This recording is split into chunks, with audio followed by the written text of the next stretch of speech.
Good evening. നമുക്കിന്ന് നെറ്റിൻ്റെ English എന്ന് പറഞ്ഞിട്ടുള്ള നെറ്റ് ഇംഗ്ലീഷിൻ്റെ ടീച്ചിങ് ലിറ്റററി ക്രിറ്റിസിസം ആണ് നമുക്കിന്ന് ടോപ്പിക്കായിട്ട് വരുന്നത്. സോ എന്ത് ഡൗട്ട്സ് കാര്യങ്ങളുണ്ടെങ്കിലും നിങ്ങൾക്ക് ക്ലിയർ ചെയ്യാം. നമുക്ക് റാനിയ മിസ്സാണ് ഇന്നത്തെ സെഷൻ എടുക്കുന്നത്.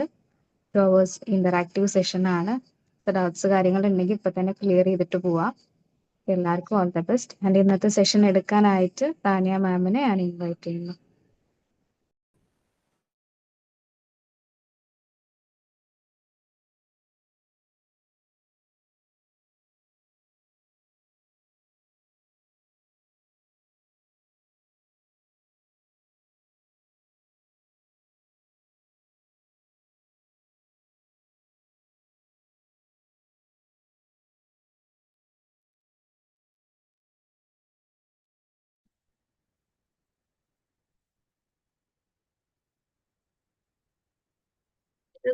Good evening.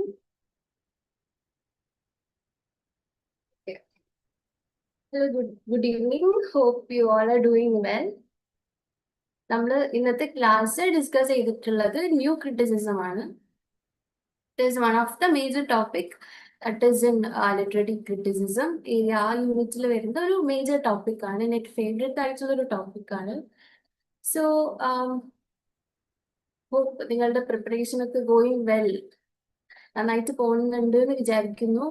ആൻഡ് ഡിസംബറിലേക്ക് ഇനി വെരി ക്രൂഷ്യൽ 2 months ആണ് നമുക്ക് ബാക്കിയായിട്ടുള്ളത്. ആൻഡ് ആ ഒരു 2 months നമ്മൾ വിഗറസ് ആയിട്ട് പ്രിപ്പയർ ചെയ്യേണ്ട 2 months ആണ്. അപ്പം ഈ ഒരു ടൈമിൽ നമ്മൾ മാക്സിമം ടൈം യൂട്ടിലൈസ് ചെയ്ത് കോർ സബ്ജക്ട്സ് ഏതൊക്കെയാന്ന് മനസ്സിലാക്കി പഠിക്കേണ്ട ഒരു ടൈമാണ്.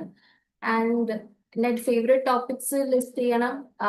ഏരിയാസ് ഏതൊക്കെ ഏരിയാസ് വരുന്നുണ്ട്, റിപ്പീറ്റഡ് ആയിട്ട് വരുന്നുണ്ട് എന്ന് നമ്മൾ PYQ അനാലിസിസ് വഴി കണ്ടുപിടിക്കണം. സോ ആ ഒരു മേജർ ടൈം പീരീഡ് ആണ് ഇപ്പോൾ. റിവൈസിങ് പീരീഡ് ആണ് മെയിൻലി. നമ്മൾ പുതിയ ടോപ്പിക്സിലേക്ക് പോവാതെ മെയിൻലി നമുക്ക് അറിയുന്നതിന് കൂടുതൽ PYQs ഒക്കെ വെച്ച് അനലൈസ് ചെയ്ത് ഏതൊക്കെ ഏരിയാസിൽ നമ്മൾ കൂടുതൽ ടൈം ഇൻവെസ്റ്റ് ചെയ്യണം എന്നുള്ളൊരു ടൈം പീരീഡ് ആണ്. And your topic, new criticism is one of the major topic, one of the most repeated topics in net English. ഒരു നെറ്റ് ഫേവറേറ്റ് ആയിട്ടുള്ള ഒരു ടോപ്പിക് ആണ്. സോ ആ ഒരു ഏരിയ ആണ് നമ്മൾ ഇന്ന് സ്റ്റഡി ചെയ്യാൻ പോകുന്നത്. Okay, so basically literary criticism എന്ന് പറഞ്ഞാൽ എന്താണ്? ഒരു പെർട്ടിക്കുലർ ലിറ്റററി വർക്കിനെ നമ്മൾ അനലൈസ് ചെയ്യാം with all the critical methods. ഒരു പെർട്ടിക്കുലർ വർക്കിനെ പല മെത്തേഡ്സ് വഴി നമ്മൾ ക്രിട്ടിക്കലി വ്യൂ ചെയ്യുന്നതിനാണ് ക്രിറ്റിസിസം എന്ന് പറയാ. And different forms of different theories വെച്ചിട്ട് ക്രിട്ടിസൈസ് ചെയ്യാനുള്ളൊരു ഓപ്ഷൻ ആണ് ലിറ്റററി ക്രിറ്റിസിസം ആൻഡ് തിയറിയിലൂടെ മേജർ ഫിലോസഫേഴ്സ് ആൻഡ് തിയറിസ്റ്റ് നമുക്ക് മുന്നോട്ട് വെച്ചിട്ടുണ്ടായിരുന്നു. അതിലൊരു മേജർ കവറിങ് ടോപ്പിക് ആണ് new criticism. And new criticism important ആവാനുള്ള റീസൺ എന്താ? കാരണം അതുവരെ ഉണ്ടായിരുന്നുള്ള ടോപ്പിക്സ് നിന്ന് അത് ഡിഫർ ചെയ്യാൻ തുടങ്ങി. ഓക്കെ, അപ്പൊ എങ്ങനെ ഡിഫർ ചെയ്തു, എന്താണ് ന്യൂ ക്രിറ്റിസിസം, അതെങ്ങനെ ഡിഫർ ഫ്രം ഓൾഡ് ക്രിറ്റിസിസം എന്നൊക്കെ നമുക്ക് ഡീറ്റെയിൽ ആയിട്ട് അനലൈസ് ചെയ്യാം. So let's move on to the overview of new criticism. Okay, so what is new criticism? New criticism is a literary theory. Originate ചെയ്തിരുന്നത് അമേരിക്കയിലായിരുന്നു. And in the 1920s and 30s. ആ ഒരു time span we have to be very careful.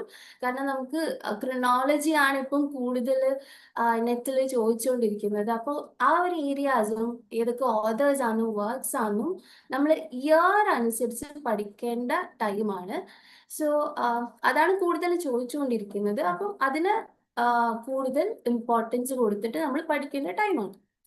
Okay, so new criticism is a literary theory originate ചെയ്തത് united സ്റ്റേറ്റ്സിലാണ് in 1920s and 30s as a reaction. ഇതൊരു reaction ആണ്. അതുവരെ exist ചെയ്തെന്നുള്ള ഒരു theory, ഒരു ക്രിറ്റിസിസത്തിന് against ആയിട്ട് പുതിയതായിട്ട് സ്റ്റാർട്ട് ചെയ്തിട്ടുണ്ടായിരുന്ന ഒരു ക്രിറ്റിസിസമാണ് ന്യൂ ക്രിറ്റിസിസം. അപ്പൊ ന്യൂ ക്രിറ്റിസിസം എങ്ങനെ ഓൾഡ് ക്രിറ്റിസിസത്തിൽ നിന്ന് ഡിഫർ ചെയ്യുന്നൊക്കെ നമുക്ക് നോക്കാം. So it's a reaction against impressionistic and biographical criticism. എന്താണ് impressionistic and biographical criticism? Impression എന്ന് പറഞ്ഞാൽ ഹൗ ഇറ്റ് ഇംപ്രസസ് us. അത് വായിക്കുന്ന ഒരാളെ ആണെങ്കിലോ അത് ക്രിട്ടീക്ക് ചെയ്യുന്ന ഒരാളെ ആണെങ്കിലോ എന്തൊക്കെ ഇമോഷൻസോ എന്തൊക്കെ സെൻസേഷൻസോ നമുക്ക് തരുന്നത്, ആ ഒരു type of criticism completely reject ചെയ്തു ന്യൂ ക്രിറ്റിസിസം എന്നുള്ള ഒരു സ്കൂൾ ഓഫ് ഫോം. അപ്പോൾ ഇംപ്രഷനിസ്റ്റിക് എന്ന് പറഞ്ഞാൽ, for example I will tell you, നമ്മളിപ്പോൾ ഒരു ബുക്ക് വായിക്കുമ്പോൾ എനിക്ക് പേഴ്സണലി ഇന്നൊക്കെ വ്യൂസ് ഉണ്ട്, ഇത്ര കാര്യങ്ങളിലാണ് എൻ്റെ ഒരു പെർസ്പെക്റ്റീവ് ഉണ്ട്. ആ പെർസ്പെക്റ്റീവ് വെച്ചിട്ട് ഞാൻ ആ ബുക്കിനെ മനസ്സിലാക്കി, എൻ്റെ ഇമോഷൻസ് വൈസ് ഞാൻ ആ ബുക്കിനെ മനസ്സിലാക്കി ക്രിട്ടിക്കലി അനലൈസ് ചെയ്യുന്നതിനാണ് ഇംപ്രഷനിസ്റ്റിക് എന്ന് പറയുന്നത്. ആൻഡ് ബയോഗ്രഫിക്കൽ ക്രിറ്റിസിസം ആണെങ്കിലോ, ബയോഗ്രഫിക്കൽ ക്രിറ്റിസിസം മീൻസ് നമ്മൾ കൂടുതൽ മെയിനായിട്ട് ആ ഒരു പെർട്ടിക്കുലർ റൈറ്ററിനെ മനസ്സിലാക്കുക.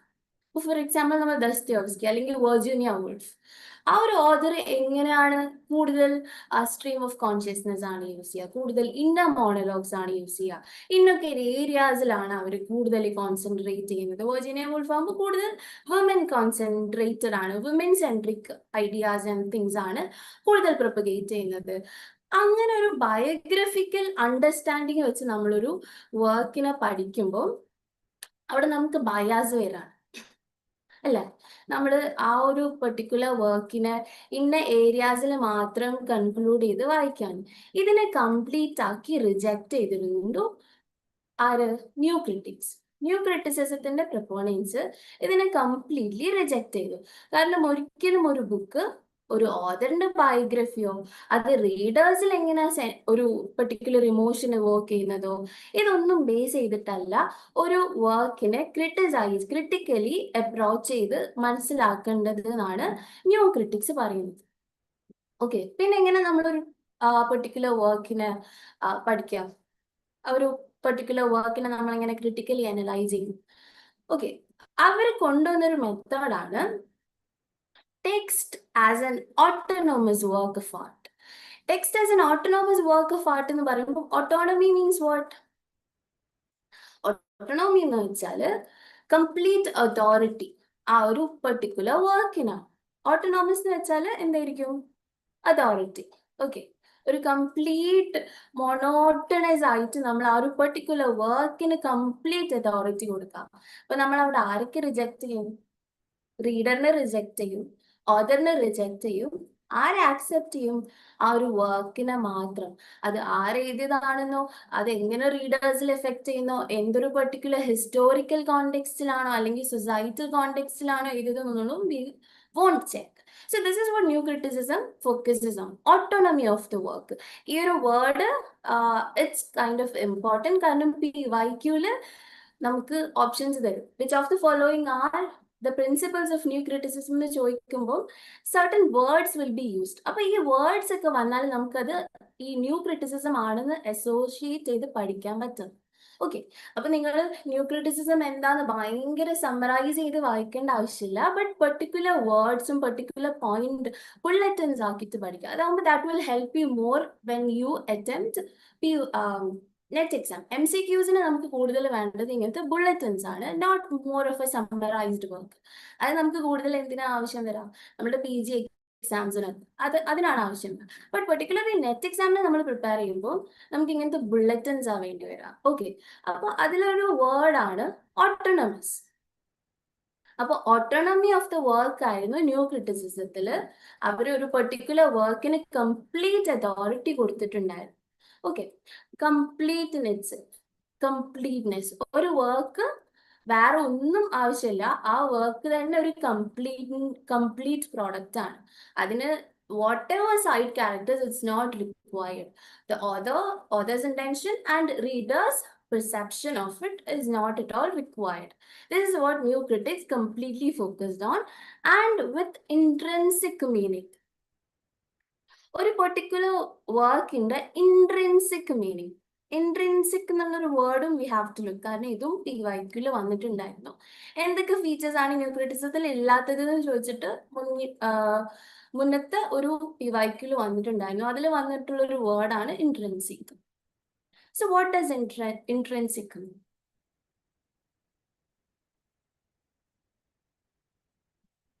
So intrinsic എന്ന് വെച്ചാൽ it is actually internal factors. Internal factors. Okay, internal factors അല്ലെങ്കിൽ ഫീച്ചേഴ്സോ ഇതിനാണ് ഇൻട്രൻസിക് ആയിട്ടുള്ളത് എന്ന് പറയാം. ഇൻട്രൻസിക്കിന്റെ ഓപ്പോസിറ്റ് എന്തായിരിക്കും? എക്സ്ട്രൻസിക്.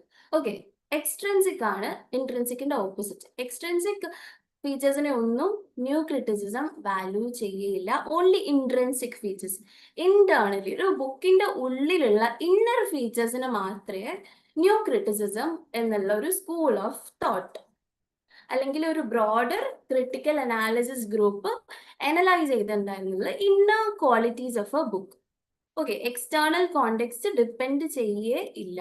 ഈ ഒരു പോയിന്റ് ആണ് the very core point of new criticism. Okay, historical context ഇല്ല, social context ഇല്ല, ഓതറിന്റെ ഇന്റൻഷൻ ഇല്ല, റീഡേഴ്സ് അണ്ടർസ്റ്റാൻഡിങ്, ഇത് നാലും കംപ്ലീറ്റ്ലി അവോയ്ഡ് ചെയ്തിട്ടുള്ളൊരു way of criticizing, critically analyzing the text is called new criticism. Okay, so ഈ words നിങ്ങൾ എന്തായാലും നോക്കി വെക്കണം, ഓട്ടോണമസ് ആൻഡ് ഇൻട്രിൻസിക്. കാരണം whatever related to new criticism comes, ഈ ഓട്ടോണമസ് എന്നുള്ള വേർഡും ഇൻട്രിൻസിക് എന്നുള്ള വേർഡും is kind of important. Okay, so ഈ ഒരു പർട്ടിക്കുലർ മെത്തേഡ് ഓഫ് സ്റ്റഡി അല്ലെങ്കിൽ ഈ ഒരു അനാലിസിസ് ഓഫ് ദ ടെക്സ്റ്റ് കൂടുതൽ ഫോക്കസ് ചെയ്യുന്നത് എന്താണെന്ന് അറിയാം? ഈ ഒരു പർട്ടിക്കുലർ ടെക്സ്റ്റ് കൂടുതലായിട്ട് എംഫസൈസ് ചെയ്യുന്നത് ഒബ്ജക്ടിവിറ്റി ഇൻ ക്രിറ്റിസിസം. ഒബ്ജക്ടിവിറ്റി പറഞ്ഞാൽ നമ്മൾ completely what is inside the text is what we look upon. ഒരു scientific analysis ആയിരിക്കും, and it completely rejects subjective analysis. What does new criticism promote? Objectivity. What does it reject? Subjectivity. Objectivity വെച്ചാൽ എന്താ? നമ്മളൊരു personal ഒരു ഇന്റൻഷനും നമ്മൾ ഇതിൽ വെക്കില്ല. Completely what is form, what is how it is format, അതിനുള്ള paradoxes, അതിലുള്ള ഐറണി, അതിലുള്ള ലിറ്റററി ഡിവൈസസും, അതിൽ എന്തൊക്കെ കോണ്ടന്റ്, എങ്ങനെയൊക്കെ പാറ്റേൺ ഫ്രെയിം ചെയ്തിരിക്കുന്നത്, ഈ കാര്യങ്ങളൊക്കെ സയന്റിഫിക് വേ ഓഫ് അണ്ടർസ്റ്റാൻഡിങ് ആണ് ഒബ്ജക്ടിവിറ്റി എന്ന് പറയാം. ഓക്കെ, അതിൽ ഏതൊക്കെ ലിറ്റററി ഡിവൈസസ് യൂസ് ചെയ്തിട്ടുണ്ട്, എന്തൊക്കെ ഫോർമാറ്റിലാണ് എഴുതിയിരിക്കുന്നത്, ഇതിനെ മാത്രം നോക്കിയിട്ടാണ് ന്യൂ ക്രിറ്റിസിസത്തിലുള്ള പ്രൊപ്പോണൻസ് ഒരു പെർട്ടിക്കുലർ വർക്കിനെ പഠിച്ചിരുന്നത്. ഓക്കെ, അപ്പം ഈ ഒരു വേർഡും കൈൻഡ് ഓഫ് ഇമ്പോർട്ടൻ്റ് ആണ്, ഒബ്ജക്ടിവിറ്റി. ഓക്കെ, ഒബ്ജക്ടിവിറ്റി നിങ്ങൾ നോക്കിക്ക. Objectivity is important and rejects subjective analysis. Objectivity and subjectivity നിങ്ങൾ ഡിഫറൻസ് മനസ്സിലാക്കി വെക്കണം.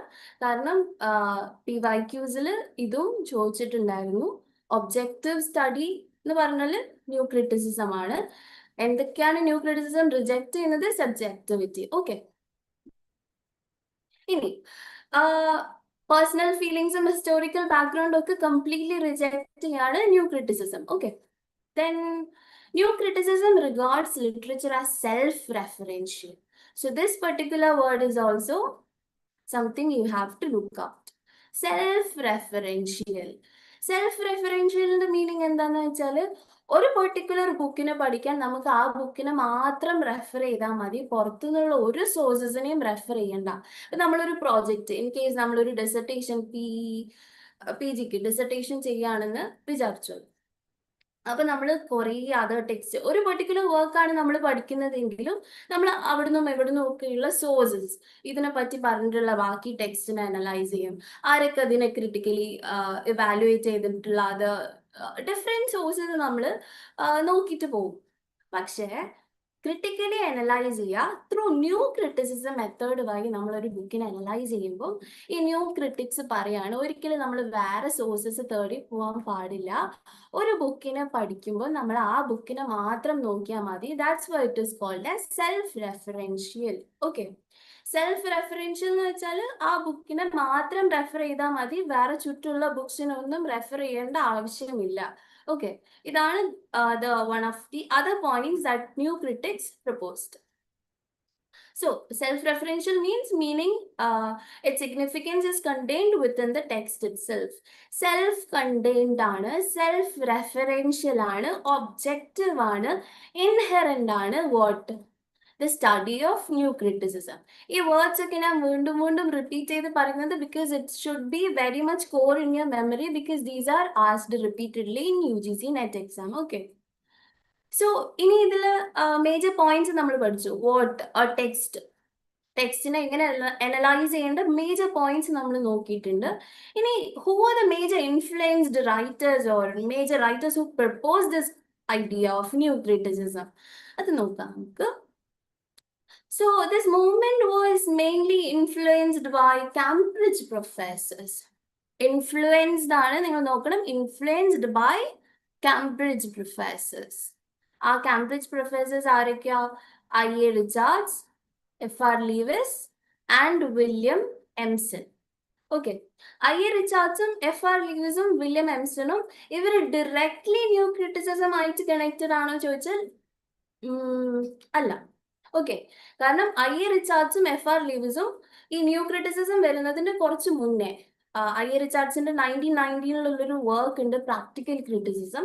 അതുവഴിയാണ് ഒരു ഐഡിയ ഓഫ് തോട്ട് ഉണ്ടായിട്ടുള്ളത്. ന്യൂ ക്രിറ്റിസിസം ബേസിക് ആയിട്ട് ഓപ്റ്റ് ചെയ്തിട്ടുള്ള കുറച്ച് പോയിന്റ്സ് I.A. റിച്ചാർഡ്സിന്റെ ബുക്കിൽ ഓൾറെഡി മെൻഷൻ ചെയ്തിട്ടുണ്ടായിരുന്നു. അപ്പൊ I.A. റിച്ചാർഡ്സ് ന്യൂ ക്രിറ്റിക് ആണോ? അല്ല. ന്യൂ ക്രിറ്റിസിസത്തിനെ ഇൻഫ്ലുവൻസ് ചെയ്തിട്ടുണ്ടോ? ഉണ്ട്. ഓക്കെ, സോ അങ്ങനെ പഠിക്കണം. Okay, I.A. റിച്ചാർഡ്സ് നമ്മൾ ബേസിക്കലി ന്യൂ ക്രിറ്റിസിസം എന്താണെന്ന് നോക്കുമ്പോൾ ഗൂഗിളൊക്കെ ചെയ്ത് നോക്കുമ്പോൾ I.A. റിച്ചാർഡ്സിന്റെ പേര് മുകളിൽ തന്നെ വരും. But directly is not involve, but influence ചെയ്തിട്ടുണ്ട് ന്യൂ ക്രിറ്റിസിസം എന്നുള്ള ഒരു ബ്രോഡർ ഫോർമാറ്റിനെ കൊണ്ടുവരാൻ. I.A. റിച്ചാർഡ്സ് എന്താ ചെയ്തതെന്ന് വെച്ചാൽ I.A. റിച്ചാർഡ്സ് ഒരു പ്രൊഫസർ ആയിരുന്നു കാംബ്രിഡ്ജിൽ. And one more thing, Cambridge professors എന്ന് പറയുമ്പോൾ there is also school, Cambridge school of critics. അതിലുള്ള ഒരു മെമ്പർ ആയിരുന്നു I.A. റിച്ചാർഡ്സും F.R. ലെവിസും. And F.R. ലെവിസിന്റെ ഒരു വൈഫ് ഉണ്ട്, അവരുടെ പേരറിയോ? She is also famous Cambridge critic. She has also written famous works. It is Q.D. Lewis. Okay. അപ്പം I.A. Richards, F.R. Lewis, William Empson and Q.D. Lewis all were Cambridge school critics ആയിരുന്നു. അവര് എന്താ ചെയ്തെന്ന് വെച്ചാല് they promoted close reading. അവരുടെ ഒരു കോളേജിലത്തെ സ്റ്റുഡൻസിന് ഒരു പെർട്ടിക്കുലർ ക്ലാസ് റൂമിൽ അവർ കുറച്ച് പെർട്ടിക്കുലർ വർക്ക്സ് കൊടുത്തു, അനോണിമസ് ആയിട്ടുള്ള വർക്ക്സ് കൊടുത്തു. അത് എഴുതിയതാരാന്നുള്ളൊരു ഓതേഴ്സിനെ ഒന്നും മെൻഷൻ ആക്കാതെ ഒരു സെറ്റ് ഓഫ് സ്റ്റുഡൻസിന് കുറെ ബുക്സ് കൊടുത്ത് അവരോട് പഠിക്കാൻ പറഞ്ഞു. ഓക്കെ, അങ്ങനെ പഠിക്കാൻ പറഞ്ഞപ്പം അവർക്ക് എന്താണ്, ഓതേഴ്സിന് അറിയില്ല ഈ കുട്ടികൾക്ക്. അപ്പൊ എന്താക്കും, ഓതോറിയൽ ഇന്റൻഷൻ ഇവര് കംപ്ലീറ്റ്ലി അറിയില്ല. ഒരു ഇപ്പൊ വെർജീനിയ വുൾഫ് ആണ് ഇത് എഴുതിയതെങ്കിൽ നമ്മൾ അതിനെന്താക്കും, ഒരു കൈൻഡ് ഓഫ് പ്രജുഡിസ്ഡ് ആയിരിക്കും. ഇന്ന ഏരിയാസ് ആയിരിക്കും വെർജീനിയ വുൾഫ് യൂസ് ചെയ്യാന്ന് നമ്മൾ മനസ്സിലാക്കും. അല്ലെങ്കിൽ സിൽവിയ പ്ലാത്ത് ആണെങ്കിൽ ആ കൈൻഡ് ഓഫ് ഗ്രീഫ് വേയിലായിരിക്കും പ്രസന്റ് ചെയ്തിട്ടുണ്ടാവുക നമ്മൾ മനസ്സിലാക്കും. അല്ലെങ്കിൽ ഷേക്സ്പിയറിന്റെ വർക്ക്സ് ആകുമ്പോൾ ഇന്ന ടോപ്പിക്സ് ഉണ്ടാവും. അല്ലെങ്കിൽ ചാൾസ് ഡിക്കൻസ് ആകുമ്പോൾ ഇൻഡസ്ട്രിയലൈസേഷൻ, ഇങ്ങനത്തെ കുറെ ടോപ്പിക്സ് ആണെന്ന് നമുക്ക് മൈൻഡിൽ ഉണ്ടാവും. But I.A. റിച്ചാർഡ്സ് എന്താ ചെയ്തതെന്ന് വെച്ചാൽ ഈ കുട്ടികൾക്ക് ബുക്സ് കൊടുത്തപ്പം he didn't mention the name of the author. And ആ കുട്ടികളോട് പറഞ്ഞു, നിങ്ങൾ ഈ ബുക്കിനെ ഉള്ളിലുള്ള ഫാക്ടേഴ്സ് വെച്ച് മാത്രം അനലൈസ് ചെയ്യാന്ന് പറഞ്ഞ് അങ്ങനെ I.A. റിച്ചാർഡ്സിന്റെ സ്റ്റുഡൻസ് ഒരു കൈൻഡ് ഓഫ് അനാലിസിസ് കൊടുത്തു. ഈ ഒരു മെത്തേഡിനെയാണ് പ്രാക്ടിക്കൽ ക്രിറ്റിസിസം എന്ന് പറയാം. Close reading of the text നടത്തി കുട്ടികളുടെ റെസ്പോൺസ് എടുത്തു. ഓക്കെ, ഇതാണ് പ്രാക്ടിക്കൽ ക്രിറ്റിസിസം. ആൻഡ് ഇതെങ്ങനെ ന്യൂ ക്രിറ്റിസിസം ആയിട്ട് കണക്റ്റഡ് ആണ്? സെയിം പ്രിൻസിപ്പിൾസ് ആണ് ന്യൂ ക്രിറ്റിസിസത്തിലും. Close reading is a principle of new criticism. Inner features of the book is only looked in new criticism. അല്ലെ, ഒരു ഓതറിന്റെ ഇന്റൻഷൻ നോക്കിയില്ല. ബട്ട് എങ്ങനെ അത് ഡിഫറെന്റ് ആവും ന്യൂ ക്രിറ്റിസിസത്തിൽ നിന്ന്? ബിക്കോസ് ഇവിടെ I.A. റിച്ചാർഡ്സ് റീഡർ റെസ്പോൺസ് നോക്കിയിട്ടുണ്ട്, ന്യൂ ക്രിറ്റിക്സ് റീഡർ റെസ്പോൺസ് നോക്കില്ല. ഓക്കെ, ഇങ്ങനെ കണക്ട് ചെയ്ത് പഠിക്കണം. Okay, I.A. റിച്ചാർഡ്സ് എന്ത് ചെയ്തു, ന്യൂ ക്രിറ്റിക്സ് എന്ത് ചെയ്തു? ന്യൂ ക്രിറ്റിസിസത്തിൽ ഡയറക്ട്ലി ഇൻവോൾവ് ആയിരുന്നു I.A. Richards? No. He influenced? Yes. Okay, F.R. ലീവിസും ഫോർമലിസം ഈ സെയിം പ്രിൻസിപ്പിൾസ് ആണ്. ബട്ട് ഫോർമലിസം, FR ലിവിസിന്റെ ഫോർമലിസം ഒരു ഡിഫറെന്റ് ആണ്. That we'll do a comparative analysis later. William Empson is a student of I Richards. Okay, William Empson I റിച്ചാർഡ്സിന് highly influence ആയി ഈ ഒരു ക്ലോസ് റീഡിംഗ് പ്രിൻസിപ്പിൾ എടുത്ത് new ക്രിറ്റിസിസത്തിൽ കൂടുതൽ ഇമ്പോർട്ടൻസ് കൊടുത്ത ഒരാളാണ്. അപ്പൊ William Empson is a bridge between practical criticism and new criticism. Okay. William Empson directly ആണ് ചോദിച്ചാൽ ആണ്. He has been an influential figure. പക്ഷെ വില്യം എംസണും FR ലീവിസും ഐ റിച്ചാർഡ്സും കാംബ്രിഡ്ജ് പ്രൊഫസേഴ്സ് ആണ്. ബ്രിട്ടനിലാണ് ബേസ് ചെയ്തിട്ടുള്ളത്. ബട്ട് അമേരിക്കയിലാണ് ഈ ന്യൂ ക്രിറ്റിസിസം ആക്ച്വലി ഫ്ലറിഷ് ചെയ്യുന്നത്. ഈ 1920s മുതൽ ഫ്ലറിഷ് ചെയ്തുകൊണ്ടിരിക്കുന്നത്. അപ്പൊ ഇവരുടെ വർക്ക്സ് ഉണ്ട്, ഐ റിച്ചാർഡ്സിന്റെയും FR ലീവിസിന്റെ ഒക്കെ വർക്ക്സ് ബേസ് ചെയ്തിട്ടാണ് ഈ ന്യൂ ക്രിറ്റിസിസം തുടങ്ങിയത് എന്നുള്ള ഐഡിയ നിങ്ങൾ കീപ്പ് ചെയ്യുക. ആൻഡ് ഏതൊക്കെ അമേരിക്കൻ ക്രിറ്റിക്സ് ആണ് ഈ ഒരു ന്യൂ ക്രിറ്റിസിസത്തിനെ ലെഡ് ചെയ്ത് കൊണ്ടുപോയിട്ടുള്ളത്? Ellen Tate is a major figure. Clint Brooks is a major figure. Robert Penn Warren and J.C. Ransom. ഇതില് J.C. Ransom and Clint Brooks highly repeated in UGCNET. ഇവരുടെ works also I Richards also. Okay, I റിച്ചാർഡ്സും FR ലീവ്സും വന്നിട്ടുണ്ട്. But in case of new criticism കൂടുതൽ ചോദിച്ചിട്ടുള്ളത് JC Ransom, Cleanth Brooks. Direct questions ആണ് വന്നിട്ടുള്ളത്. So നിങ്ങൾ ഡിറക്റ്റ് വർക്ക്സ്, ഇയർ, അവർ പ്രപ്പോസ് ചെയ്തിട്ടുള്ള ഐഡിയാസ് എന്തൊക്കെ, കോൺസെപ്റ്റ് എന്തൊക്കെയാണ് നിങ്ങൾ മനസ്സിലാക്കി വെക്കണം. Because they are direct questions and also repeated questions also. Okay,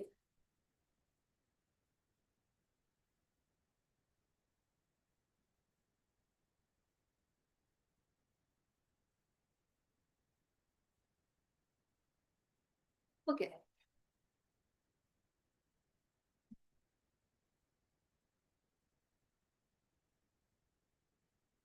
So, ഈ JE സ്പിങ്ങാൻ എന്ന് പറയുന്ന ഒരു പ്രൊഫസർ ആയിരുന്നു. ന്യൂ ക്രിറ്റിസിസം എന്നുള്ള ഒരു പെർട്ടിക്കുലർ വേർഡ് അവരുടെ 1910 ഇയറിലുള്ള ഒരു ലെക്ചറിൽ മെൻഷൻ ചെയ്തിട്ടുണ്ടായിരുന്നു. അതൊരിക്കലും ഈ ഒരു പെർട്ടിക്കുലർ സ്കൂൾ ഓഫ് തോട്ടോ അല്ലെങ്കിൽ ഇങ്ങനെ ഒരു ആൾക്കാർ ഫോം ചെയ്തിട്ടുള്ള ഒരു ഗ്രൂപ്പിനോ എഗൻസ്റ്റ് ഒന്നും പറഞ്ഞതല്ല. ജസ്റ്റ് റാൻഡംലി ന്യൂ ക്രിറ്റിസിസത്തിന്റെ എറയാണ് മുന്നോട്ട് വരുന്നത് എന്നുള്ളൊരു പരാമർശം നടത്തിയിട്ടുണ്ടായിരുന്നു 1910 ആ ഒരു ഇയറിൽ ഒരു ലെക്ചർ കണ്ടക്ട് ചെയ്തപ്പം. പക്ഷെ ഇതിനെ മോർ പോപ്പുലറൈസ് ചെയ്ത് ഒരു ടേം ആയിട്ട് കോയിൻ ചെയ്തത് ആരാണ്? JC Ransom. JC Ransom is one of the major new critic and he mentioned the term new criticism in his 1941 book, The New Criticism. Okay, The New Criticism എന്നുള്ള ബുക്കിൽ 1941, a year is important, okay? 1941, that year you should have to note down. കാരണം repeatedly ചോദിച്ചിട്ടുണ്ടായിരുന്ന ഒരു question ആണ്. So 1941 ഇറങ്ങിയിട്ടുള്ള the new criticism എന്നുള്ള ബുക്കിലാണ് JC ransom ഈ ഒരു ടേമിനെ popularise ചെയ്തതും coin ചെയ്തിട്ടുള്ളതും. Okay, new criticism എന്നുള്ള ടേം പോപ്പുലറൈസ് ചെയ്തതും കോയിൻ ചെയ്തതും which book? The new criticism തന്നെ പേരുള്ള ഒരു ബുക്കിൽ 1941. Year is very very important and JC Ransom, you have to look, this question has been repeatedly asked by UGCNET exam. Okay, so key concept of new criticism നമ്മൾ നേരത്തെ already starting ഓവർവ്യൂല് കുറച്ച് points നമ്മൾ നോക്കിയിട്ടുണ്ടായിരുന്നു. then one more study of new criticism is required because ചില words repeatedly NET എക്സാമിൽ ചോദിക്കാറുണ്ട് new criticism relate ചെയ്തിട്ട്. Okay, ആ വേർഡ്സിനെയാണ് ഞാൻ ഇവിടെ ബോൾഡ് ആക്കിയിട്ടുള്ളത്. So you can check on that words. ആ വേർഡ്സിന്റെ മീനിങ് എന്താണെന്ന് നമുക്ക് ഡിസ്കസ് ചെയ്യാം. ഈ ഒരു വേർഡ്സ് ഒക്കെയാണ് കീ വേർഡ്സ് ആക്കിയിട്ട് നമ്മൾ പഠിക്കേണ്ടത്. എപ്പോഴും നമ്മളൊരു പെർട്ടിക്കുലർ ഒരു ടോപ്പിക് നെറ്റിന് വേണ്ടി പഠിക്കുമ്പോൾ we have to analyse keywords എന്തൊക്കെയാണ്, ഒരു പെർട്ടിക്കുലർ ടോപ്പിക്കിന്റെ കീവേഡ്സ് എന്തൊക്കെയാണെന്ന് പഠിച്ചാൽ മാത്രമേ നമുക്ക് നെറ്റിൽ ഈസിലി സ്കോർ ചെയ്യാൻ പറ്റുള്ളൂ. കാരണം എപ്പോഴും net is A tricky exam അല്ലെ. നമ്മൾ കൂടുതൽ നമ്മൾ കുറേ ബൈഹാർട്ട് ചെയ്യുന്നതിലൊന്നല്ല, നമ്മൾ എങ്ങനെ പഠിച്ച കാര്യങ്ങൾ ട്രിക്കിയസ്റ്റ് വേയിൽ ഓരോ ക്വസ്റ്റ്യൻസിനെയും ടാക്കിൾ ചെയ്ത് എഴുതുന്നു. ആൻസർ ചെയ്യും. അല്ലെങ്കിൽ ഇപ്പം 4 ഓപ്ഷൻസ് നമുക്ക് തരും. അതിൽ ഏതൊക്കെ ഇൻക്ലൂഡഡ് അല്ലാതെ എലിമിനേഷൻ മെത്തേഡ് വഴി നമ്മൾ ആൻസർ ചെയ്യുന്നു.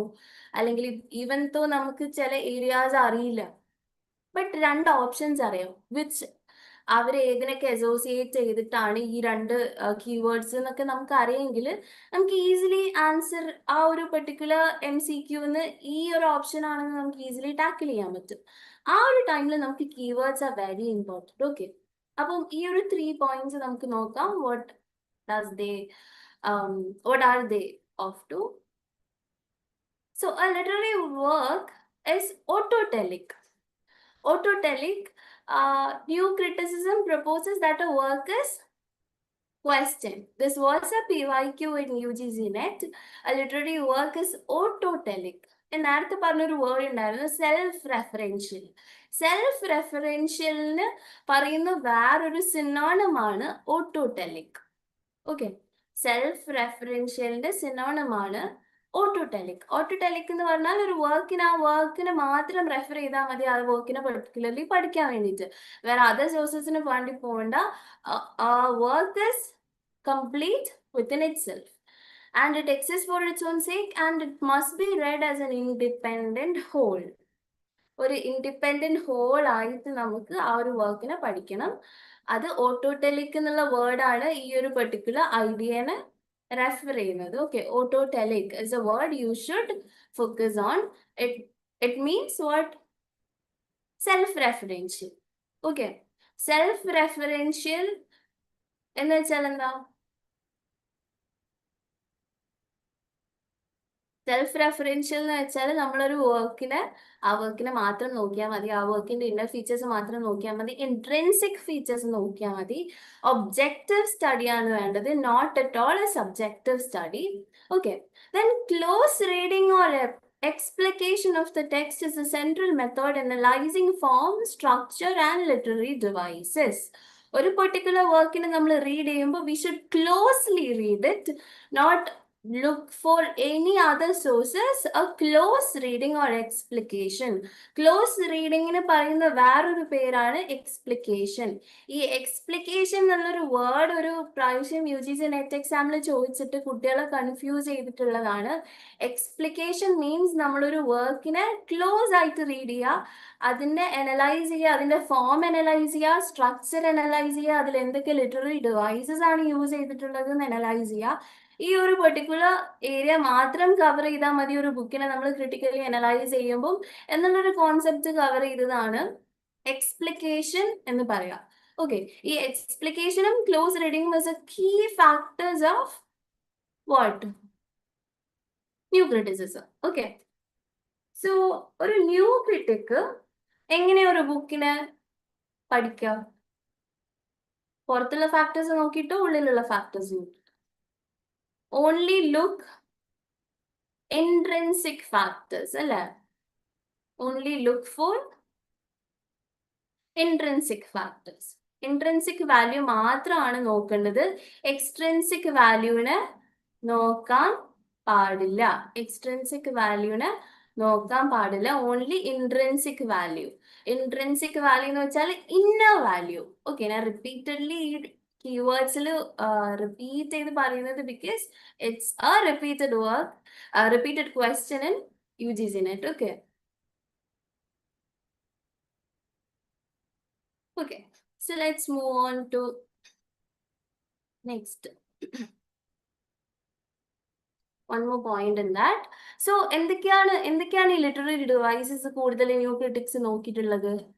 അവര് ഒരു വർക്കില് ആ വർക്കില് പെർട്ടിക്കുലർലി യൂസ് ചെയ്തിട്ടുള്ള പാരഡോക്സ്, ഐറണി, ആംബിഗ്വിറ്റി, ടെൻഷൻ, ഇതൊക്കെ എങ്ങനെയൊക്കെയാണ് ആ ബുക്കിൽ യൂസ് ചെയ്തിട്ടുള്ളത്. എന്നിട്ട് ആ ഒരു പെർട്ടിക്കുലർ വർക്ക് ഒരു യൂണിഫൈഡ് ഫിഗർ ആയിട്ട്, ഒരൊറ്റ പെർട്ടിക്കുലർ ഹോൾ ഫിഗർ ആയിട്ട് ഈ കുറച്ച് ലിറ്റററി ഡിവൈസസ് യൂസ് ചെയ്തിട്ട് അവർ മാറ്റിയിട്ടുണ്ടോ? ഇങ്ങനെയാണ് ഒരു particular literature high acclaim achieve ചെയ്യാനാണ് ന്യൂ ക്രിറ്റിക്സ് വാദിച്ചിട്ടുള്ളത്. എന്തൊക്കെയാണ് അവർ നോക്കുക? ഏതൊക്കെ ലിറ്റററി ഡിവൈസസ് ആണ് അവർ പെർട്ടിക്കുലർലി ഫോക്കസ് ചെയ്തിട്ട് നോക്കുക? One is paradox, another one is irony, another is ambiguity, then tension. Okay, then ഈ നാലല്ല ഇനിയും കൂടുതൽ ഫാക്ടേഴ്സ് ഉണ്ട്, ബട്ട് മേജർലി ദീസ് ഫോർ ഫാക്ടേഴ്സും പിന്നെ കൂടാതെ മൈനർ സ്ട്രക്ചർ, ഫോം, ഇങ്ങനത്തെ കുറച്ച് ഫാക്ടേഴ്സും ഇതൊക്കെ ബാലൻസ് ചെയ്തിട്ട് ഒരു ഓർഗാനിക് യൂണിറ്റി ഒരു പെർട്ടിക്കുലർ വർക്ക് പ്രൊഡ്യൂസ് ചെയ്യുന്നുണ്ടോ എന്ന് നോക്കുന്നതാണ് ന്യൂ ക്രിട്ടിക്സിന്റെ മേജർ ഐഡിയോളജി. ഓക്കെ, സോ ഈ ഒരു ന്യൂ ക്രിറ്റിസിസം ഫോം ചെയ്യുന്നതിന്റെ മുന്നേ കുറെ ഇൻഫ്ലുവൻസസ് ഉണ്ടായിട്ടുണ്ടായിരുന്നു. ഈ ഒരു ന്യൂ ക്രിറ്റിസിസം അല്ലെങ്കിൽ ന്യൂ ക്രിട്ടിക്സിന് ഇതിന്റെ മുന്നേ കുറെ ആൾക്കാര്, കുറെ മേജർ റൈറ്റേഴ്സ് കുറെ തിയറീസും കുറെ കോൺസെപ്റ്റ്സും കുറെ ലിറ്റററി ടേംസ് ഒക്കെ കൊണ്ടുവന്നിട്ടുണ്ടായിരുന്നു. ആ ടേംസിൽ നിന്ന് ഇൻസ്പയർഡ് ആയിട്ടാണ് ഈ കുറച്ച് school of critics new criticism എന്നുള്ളൊരു ബ്രോഡർ ഐഡിയ, ബ്രോഡർ ഒരു വേ ഓഫ് അണ്ടർസ്റ്റാൻഡിങ് ടെക്സ്റ്റ് കൊണ്ടുവന്നിട്ടുള്ളത്. അതിൽ വൺ ഓഫ് ദ ഫിഗർ ആണ് Matthew Arnold. Matthew Arnold is not a new critic. Okay, new critic അല്ല, പക്ഷെ ന്യൂ ക്രിട്ടിക്സിനെ ഇൻസ്പയർ ചെയ്തിട്ടുണ്ട് ചില കാര്യങ്ങളിൽ. അതാണ് ഡിസ്ഇൻട്രസ്റ്റഡ് ഒബ്ജക്ടിവിറ്റി, ഡിസ്ഇൻട്രസ്റ്റഡ്നെസ്. ഈ ഒരു പെർട്ടിക്കുലർ വേർഡ് മാത്യു അർണോൾഡിന്റെ വർക്കിൽ കൊണ്ടുവന്നിട്ടുള്ളതായിരുന്നു ഡിസ്ഇൻട്രസ്റ്റഡ്നെസ്. എപ്പോഴും മാത്യു അർണോൾഡ് അസോസിയേറ്റ് ചെയ്തിട്ടുള്ള ഒരു വേർഡാണ് ഡിസ്ഇൻട്രസ്റ്റഡ്നെസ്. Disinterested means detaching from the text. എന്തൊക്കെ ഡിറ്റാച്ച് ചെയ്യാം? നമ്മുടെ പേഴ്സണൽ ഇമോഷൻസിനെ ഡിറ്റാച്ച് ചെയ്തിട്ട് വേണം ഒരു വർക്ക് ഓഫ് ആർട്ടിനെ നമ്മൾ അപ്രോച്ച് ചെയ്യാൻ വേണ്ടിയിട്ടാണ് മാത്യു അർണോൾഡ് പറഞ്ഞിട്ടുണ്ടായിരുന്നത്. ഈ ഒരു കാര്യം ഇൻസ്പയർ ചെയ്തിട്ടാണ് ന്യൂ ക്രിട്ടിക്സ് അവരുടെ thought of close reading, historical കോണ്ടെക്സ്റ്റിനെ കംപ്ലീറ്റ്ലി റിജക്ട് ചെയ്യുക, സബ്ജക്ടിവിറ്റി റിജക്ട് ചെയ്യുക, ഒബ്ജക്റ്റീവ് സ്റ്റഡി വേണം എന്നൊക്കെ പറഞ്ഞിട്ടുണ്ടായിരുന്നത്. ന്യൂ ക്രിട്ടിക്സ് പറഞ്ഞിട്ടുണ്ടായിരുന്നത് is inspired from one of the concept which is disinterestedness by Matthew Arnold. Matthew അർണോൾഡിന്റെ കോൺസെപ്റ്റ് ആണ് ഡിസ്ഇൻട്രസ്റ്റഡ്നെസ്. ഈ ഒരു കാര്യം was inspired by new critics. Another person is T.S. Eliot. T.S. Eliotന്റെ essay Tradition and the Individual Talent. നിങ്ങൾ PG ആയിട്ടുണ്ടെങ്കിൽ obviously we would have looked.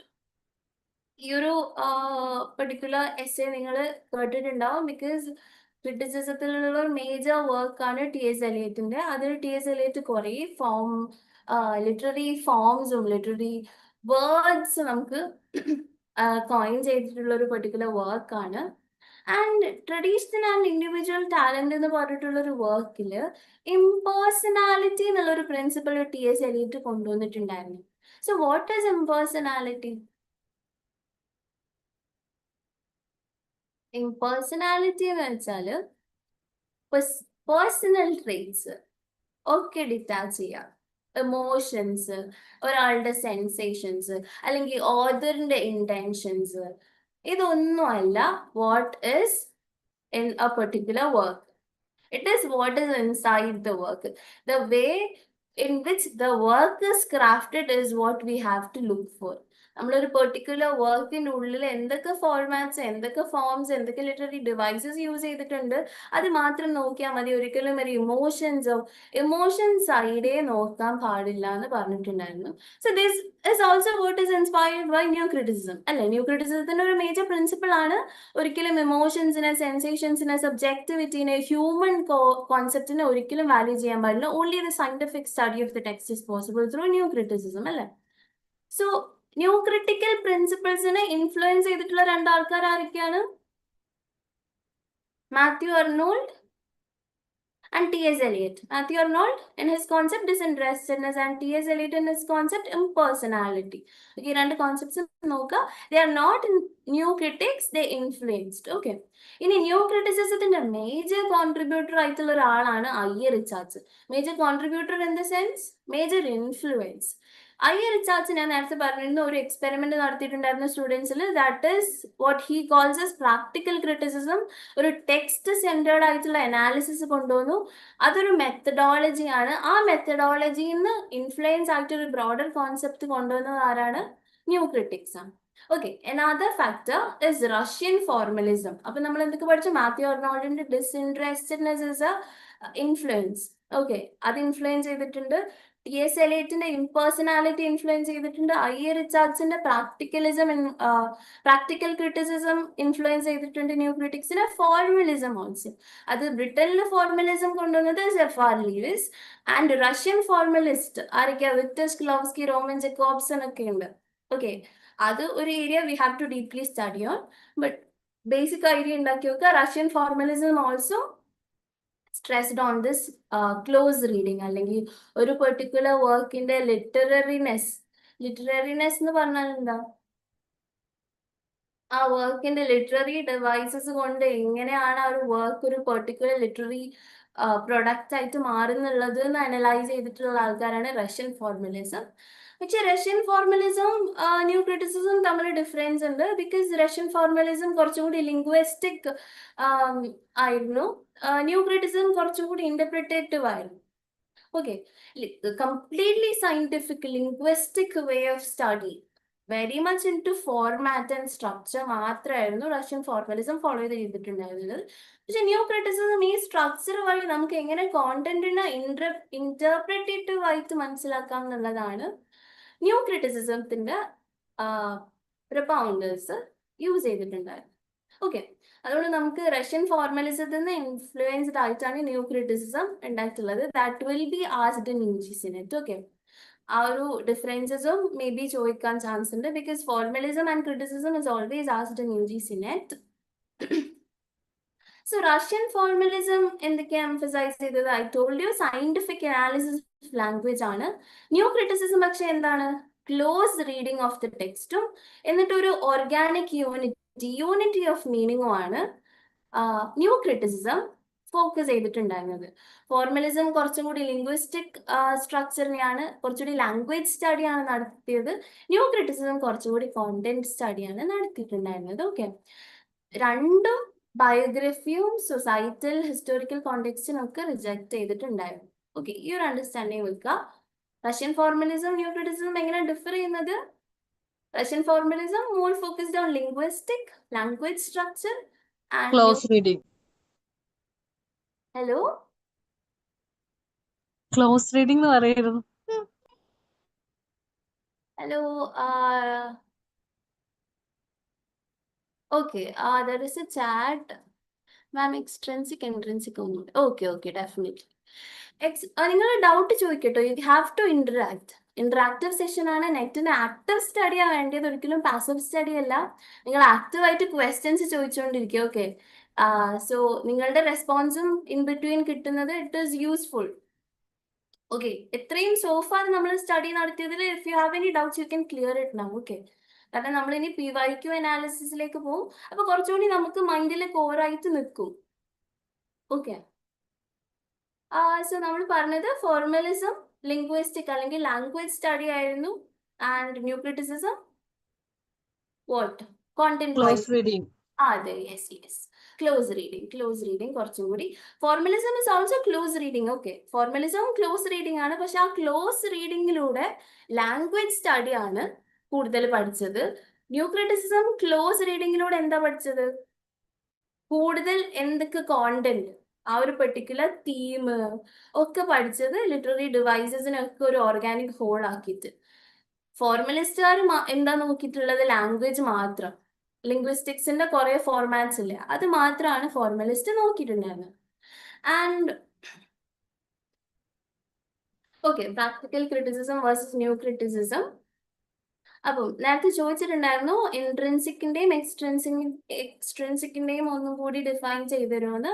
Intrinsic എന്ന് വെച്ചാൽ it is basically inner ഒരു ബുക്കിൽ നമ്മൾ ഫോർ എക്സാമ്പിൾ ഒരു പോയം പഠിക്കുകയാണെങ്കിൽ ആ പോയത്തിൽ എന്തൊക്കെ literary devices, figures of speech എന്തൊക്കെയാണ് യൂസ് ചെയ്തിട്ടുള്ളത്, അലിട്രേഷൻ ഉണ്ടോ, റൈമിംഗ് സ്കീം എന്തൊക്കെയാ, പാരഡോക്സ് ഉണ്ടോ, ഐറണി ഉണ്ടോ, പെർസോണിഫിക്കേഷൻ ഉണ്ടോ, ഇങ്ങനെ മാത്രം നോക്കിയിട്ട് അതിനുള്ളത്തെ വെരി ഇന്നർ ആയിട്ടുള്ള ഫീച്ചേഴ്സിനെ നോക്കിയിട്ട് പഠിക്കുന്നതിനാണ് വാട്ട് ന്യൂ ക്രിറ്റിസിസം എന്ന് പറയാം.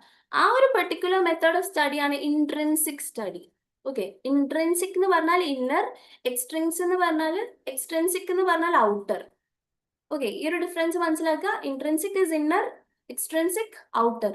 ഔട്ടർ ഫാക്ടേഴ്സ് എന്തൊക്കെയാ?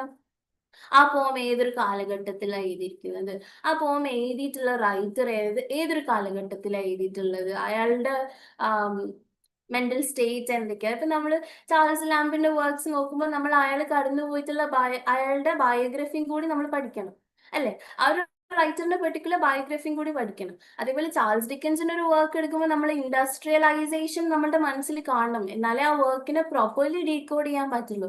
പക്ഷെ ന്യൂ ക്രിറ്റിക്സ് എങ്ങനെയാ അതിനെ നടത്തിയത്? ഇതൊന്നും പാടില്ല, we should completely focus on the text.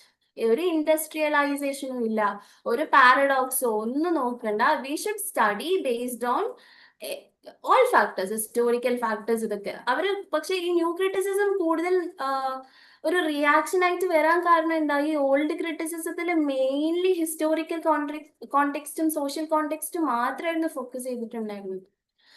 അപ്പം അതുകൊണ്ട് ഇപ്പൊ ഒരാളൊരു പെർട്ടിക്കുലർ വർക്കിനെ അപ്രോച്ച് ചെയ്യുമ്പോൾ ഓതർ ബയോഗ്രഫി നോക്കും, ഹിസ്റ്റോറിക്കൽ കോണ്ടെക്സ്റ്റ് നോക്കും. അത് വെച്ച് മാത്രം ഒരു പ്രെജുഡിസ്ഡ് ആയിട്ട് ഒരു വർക്കിനെ അനലൈസ് ചെയ്യുന്നത് കംപ്ലീറ്റ്ലി ന്യൂ ക്രിറ്റിക്സ് റിജക്ട് ചെയ്തു. കാരണം അത് മാത്രമായിട്ട് ഒതുങ്ങി കൂടാനുള്ളതല്ല ഒരു പെർട്ടിക്കുലർ വർക്ക്. അതിൻ്റെ ഉള്ളിൽ കുറേ ഫാക്ടേഴ്സ് ഉണ്ട്, കുറെ ലിറ്റററി ഡിവൈസസ് ഉണ്ട്. അതൊക്കെ ഈ ഹിസ്റ്റോറിക്കൽ കോണ്ടെക്സ്റ്റും സോഷ്യൽ കോണ്ടെക്സ്റ്റും നോക്കുമ്പോൾ ഇതൊക്കെ ഇല്ലാതായി പോവാണെന്നാണ് ഈ ന്യൂ ക്രിറ്റിക്സിന്റെ വാദം. ഓക്കെ, ഇനി നമുക്ക് പ്രാക്ടിക്കൽ ക്രിറ്റിസിസം ന്യൂ ക്രിറ്റിസിസം തമ്മിൽ എന്താ ഡിഫറൻസ് എന്ന് ചോദിക്കും. ഓക്കെ, ആ ഒരു ഡിഫറൻസ് നമ്മൾ മനസ്സിലാക്കി വെക്കണം. കാരണം ഐ റിച്ചാർഡ്സ് ന്യൂ ക്രിറ്റിക് അല്ല, he propose the idea of practical criticism. ഞാൻ പറഞ്ഞിട്ടുണ്ടായിരുന്നില്ല, ഒരു ക്ലാസ് റൂമിൽ നടത്തിയ ഒരു സ്റ്റഡിയാണ് ഐ റിച്ചാർഡ്സിന്റെ പ്രാക്ടിക്കൽ ക്രിറ്റിസിസം എന്ന് പറയുന്നത്. അത് ക്ലോസ് റീഡിംഗ് ആണ്. അപ്പൊ ഈ ക്ലോസ് റീഡിംഗ് എന്ന് പറഞ്ഞാല് ഒരു പെർട്ടിക്കുലർ ബുക്കിനെ ഇന്ന സാധനങ്ങൾ വെച്ചിട്ട് വായിക്കാം. ഓക്കെ, ഇത് തന്നെയാണ് new criticism.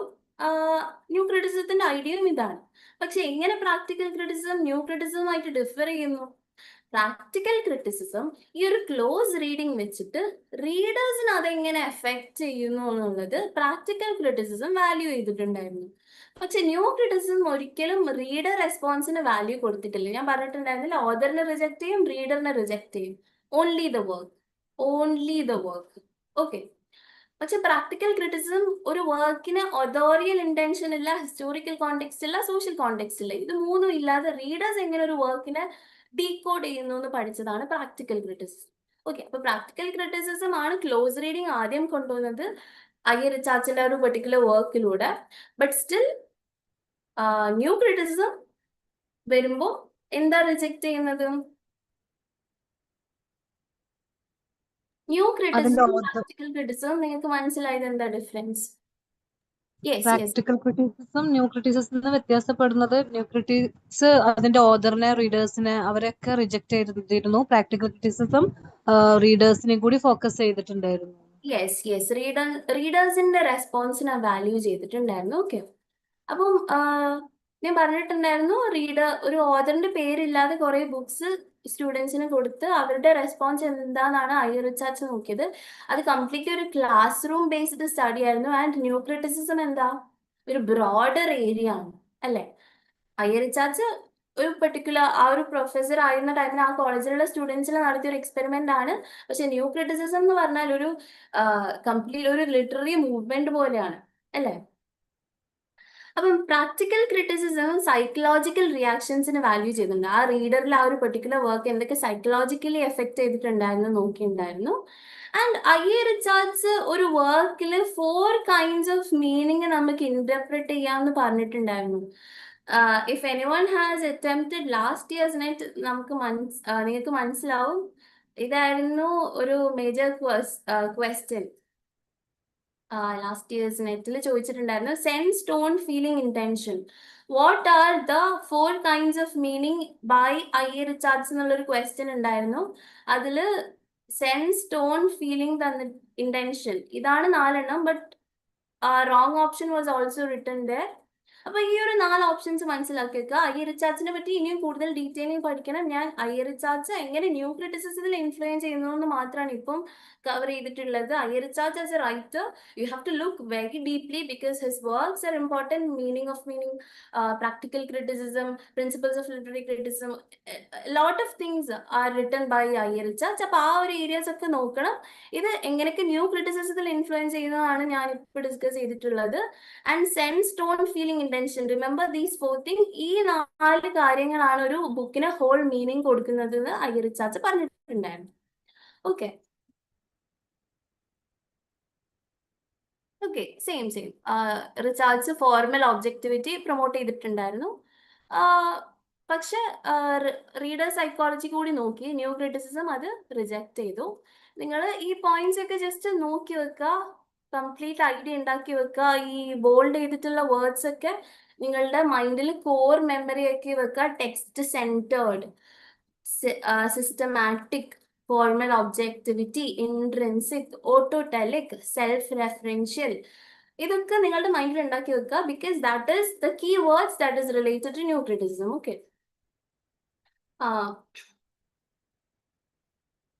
Okay major writers നേരത്തെ നമ്മൾ ഡിസ്കസ് ചെയ്തിട്ടുണ്ടായിരുന്നു. ജെ.സി. റാൻസമിന്റെ ന്യൂ ക്രിറ്റിസിസം എന്നുള്ള വർക്കിലാണ് ഈ ഒരു മൂവ്മെന്റിന് ഒരു പേര് കിട്ടിയിട്ടുള്ളത്. And the year is 1941. Then another one is Clint Brooks. ഇതൊക്കെ അമേരിക്കൻ ക്രിറ്റിക്സ് ആണ് കേട്ടോ. ഈ new criticism mainly American originate ചെയ്തതെന്നാണ് പറയുന്നത്. But it has influence from Britain also. ബ്രിട്ടനിലാണ് അയ്യറിച്ചാച്ചും എഫ്.ആർ. ലൂയിസും എംസൺ ഒക്കെ ഉള്ളത്. ഓക്കെ അപ്പൊ ആംഗ്ലോ അമേരിക്കൻ മൂവ്മെന്റ് ആണെന്നും പറയുന്നുണ്ട്. പക്ഷെ highly led by American critics. Okay അപ്പോൾ ക്ലെന്റ് ബ്രൂക്സിന്റെ the well wrought urn studies in the structure of poetry, ഈ ഒരു വർക്കിനെ പറ്റി നിങ്ങൾ കേട്ടിട്ടുണ്ടോ? The well wrought urn. PG ക്രിറ്റിസിസത്തിൽ എന്തായാലും സിലബസിൽ ഉണ്ടായിട്ടുണ്ടാവുന്ന ഒരു വർക്ക് ആയിരിക്കും ദ വെൽ റോട്ട് ഓൺ.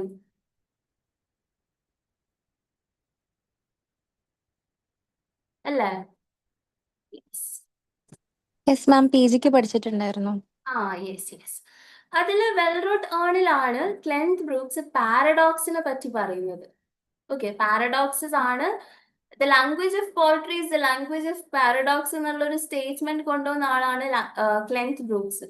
അപ്പൊ ക്ലെന്റ് ബ്രൂക്സ് കൂടുതലായിട്ട് സ്ട്രെസ് ചെയ്തിട്ടുള്ള ഡിവൈസ് എന്താണ്? Literary device, it is paradox. അതിൽ മെയിൻ വർക്ക് ആയിട്ട് യൂസ് ചെയ്തിട്ടുണ്ടായിരുന്നത് ജോൺ ഡണ്ണിന്റെ കാനണൈസേഷൻ എന്ന് പറഞ്ഞിട്ടുള്ള ഒരു പോയമാണ് ക്ലെന്റ് ബ്രൂക്സ് എടുത്തിട്ടുണ്ടായിരുന്നത്. വാട്സ്വർത്തിന്റെ വർക്ക് സ്റ്റഡി ചെയ്തിട്ടുണ്ട്. അലക്സാണ്ടർ പോപ്പിന്റെ എസ്സേസ് ഓൺ മാൻ സ്റ്റഡി ചെയ്തിട്ടുണ്ട്. Then T.S. എലിയറ്റിന്റെ വർക്ക് സ്റ്റഡി ചെയ്തിട്ടുണ്ട്. ജോൺ കീറ്റ്സിന്റെ വർക്ക് സ്റ്റഡി ചെയ്തിട്ടുണ്ട്. ഇതിലൊക്കെ ഒരു പോയിട്രി അല്ലെങ്കിൽ ഒരു വർക്ക്, ലിറ്റററി വർക്കിന്റെ മേജർ കോർ പ്രിൻസിപ്പിൾ ആണ് പാരഡോക്സ്. പാരഡോക്സ് ഇല്ലെങ്കിൽ ഒരു പോയിട്രി അത് പോയിട്രി ആവില്ല എന്ന് പറഞ്ഞ ഒരാളാണ് ക്ലെന്റ് ബ്രൂക്സ്. ഓക്കെ അപ്പം ആ ഒരു പാരഡോക്സ് ആയിട്ട് എപ്പോഴും അസോസിയേറ്റ് ചെയ്യേണ്ടത് ആരെയാണ്? Cleanth Brooks. അത് ഏത് വർക്കിലാണ്? The well wrought urn. ഈ സബ് ടൈറ്റിൽസും നിങ്ങൾ നോക്കി വെക്കണം കേട്ടോ. കാരണം നെറ്റിൽ കോൺസ്റ്റന്റ്ലി ഇപ്പൊ ആസ്ക് ചെയ്യാൻ തുടങ്ങിയിട്ടുണ്ട് ഈ ഒരു പെർട്ടിക്കുലർ വർക്കിന്റെ സബ് ഹെഡിങ് എന്താണ്. അപ്പൊ studies in the structure of poetry ആണ് വെൽ റോട്ട് ഓണിന്റെ word subtitle. Okay year നോക്കുക 1947. നമുക്ക് ഇന്ത്യക്ക് ഇൻഡിപെൻഡൻസ് കിട്ടിയ ഇയർ ആണെന്നുള്ളൊരു മൈൻഡിൽ വെക്കുക. എപ്പോഴും കണക്ട് ചെയ്ത് പഠിക്കുക. അതാകുമ്പോൾ നമുക്ക് ഈസി ആയിരിക്കും. ബൈ ഹാർട്ട് ചെയ്ത് നമ്മൾ ഒരിക്കലും എല്ലാം പഠിച്ച് നമുക്ക് നെറ്റിന് പോയി എഴുതാൻ പറ്റില്ല. അപ്പൊ നമ്മൾ കണക്ട് ചെയ്ത് പഠിക്കുമ്പോൾ നമ്മുടെ മെമ്മറിയിൽ ഓട്ടോമാറ്റിക്കലി അത് നിൽക്കും. ഓക്കെ സോ ഇയർ നോക്കുക, ദ വർക്കിനെ നോക്കുക. Then the heresy of paraphrase. Heresy of paraphrase എന്താണെന്ന് ആർക്കെങ്കിലും അറിയോ? എനിവൺ? പാരഫ്രേസ് എന്താണെന്ന് അറിയോ?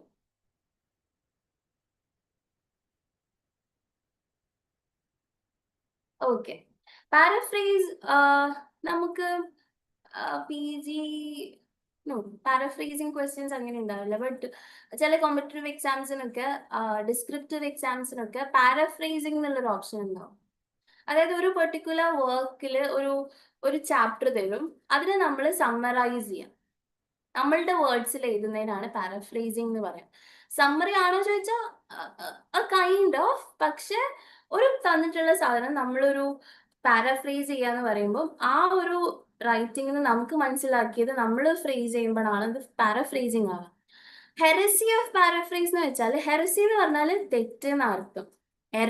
എററിനേക്കാളും കൂടുതൽ എന്താ പറയാ, വെരി കഠിനമായുള്ളൊരു നമ്മളൊരു അപരാധം ചെയ്യാന്നൊക്കെ പറയില്ലേ, അല്ലെങ്കിൽ വധിക്കുക, കില്ലിങ് ഓഫ് സംതിങ്, അല്ലെങ്കിൽ വെരി വെരി ഭയങ്കര ഡീപ്പ് ആയിട്ടുള്ള ഒരു തെറ്റെന്നാണ് ഹെറസിന്റെ അർത്ഥം. ഹെറസി ഓഫ് പാരഫ്രേസ് എന്ന് വെച്ചാൽ പാരഫ്രേസ് ആക്ച്വലി ചെയ്യുന്നത് ഇസ് ആക്ച്വലി തെറ്റ് എന്നാണ് ക്ലെൻത്ത് ബ്രൂക്സ് പറയുന്നത്. എന്തുകൊണ്ടാണ്? നമ്മളിപ്പം ഈ മലയാളത്തിൽ നമ്മൾ ഓരോ കവിതകളൊക്കെ വായിക്കുമ്പോൾ നമുക്ക് നല്ലൊരു ഫീലിംഗ് കിട്ടും അല്ലേ? അത് ഇംഗ്ലീഷിലോട്ട് വരുമ്പോൾ അത്ര ഫീലിംഗ് കിട്ടിയിട്ടില്ല എന്നുള്ളൊരു കോൺസെപ്റ്റ് വരില്ലേ? അതേപോലെ ചില ബുക്സ് വായിച്ച് അത് ഫിലിം റീമേക്സ് വരുമ്പോൾ അത്ര ഒരു കോർ ഐഡിയ, ഒരു കോർ ഇമോഷൻ അവിടെ നഷ്ടമായി എന്നൊക്കെ പറയില്ലേ? അതേപോലെയാണ് പാരാഫ്രേസ് ചെയ്യുമ്പോൾ. ഒരു പെർട്ടിക്കുലർ ലിറ്റററി വർക്കിനെ നമ്മൾ പാരാഫ്രേസ് ചെയ്യുമ്പോൾ നമ്മൾ ആ ഒരു ഒറിജിനൽ വർക്കിനോട് ചെയ്യുന്ന നീതികേടാണ്. ആ ഒരു ഒറിജിനൽ വർക്കിന് അതിന്റെ മീനിങ് കംപ്ലീറ്റ്ലി നമ്മൾ ഡിസ്റപ്റ്റ് ചെയ്യാണ് പാരാഫ്രേസ് ചെയ്യുമ്പോൾ എന്നാണ് ക്ലെൻത്ത് ബ്രൂക്സ് പറയുന്നത്. ഓക്കെ, അപ്പൊ മനസ്സിലായോ what is heresy of paraphrase? അപ്പൊ ഇത് ചെയ്യാൻ പാടില്ല ആണ്. ഓക്കെ, എഗെയിൻസ്റ്റ് ആണ് പറയുന്നത്. Paraphrase, heresy means it's a kind of error. Heresy of paraphrase, പാരാഫ്രേസിന്റെ ദുരന്തം ഒക്കെ പറയില്ലേ, ആ ഒരു പാരാഫ്രേസ് ചെയ്യുമ്പോൾ നമ്മൾ ഒറിജിനൽ ആയിട്ടുള്ള ഒരു വർക്കിനെ പാരാഫ്രേസ് ചെയ്യുമ്പോൾ നമ്മൾ ആക്ച്വലി ആ വർക്കിനെ കില്ല് ചെയ്യാണ്. ആക്ച്വലി പാരാഫ്രേസിങ് ആ ഒരു എൻറ്റയർ മീനിങ്ങിനെ ഇല്ലാതാക്കും എന്നാണ് ഹെറസി ഓഫ് പാരാഫ്രേസിനോട് പറയുന്നത്.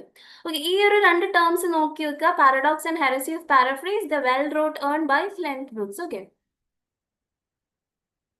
ഇനി Wimsatt Monroe's and Wimsatt and Monroe. Okay, ഈ രണ്ട് റൈറ്റേഴ്സിനെയും നിങ്ങൾ കേട്ടിട്ടുണ്ടാവും, ബിക്കോസ് ഇവർ രണ്ടുപേരാണ് the literary term intentional fallacy and effective fallacy കൊണ്ടുവന്നിട്ടുള്ളത്. അപ്പൊ ഇന്റൻഷണൽ ഫാലസി എന്ന് പറഞ്ഞാൽ ഇന്റൻഷൻ. നിങ്ങൾ ഓരോ ലിറ്റററി ടേംസ് പഠിക്കുമ്പോൾ ആ വേർഡ് തന്നെ അതിന്റെ ആൻസർ ഉണ്ടാവും. ഓക്കെ, ഇന്റൻഷണൽ ഫാലസി എന്താണെന്ന് ആർക്കെങ്കിലും അറിയോ?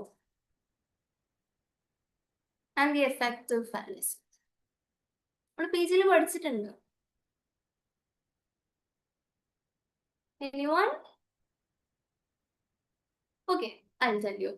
Intentional fallacy പറഞ്ഞാൽ intention. ആർക്കാ intention? ആർക്കാ ഉണ്ടാവുക?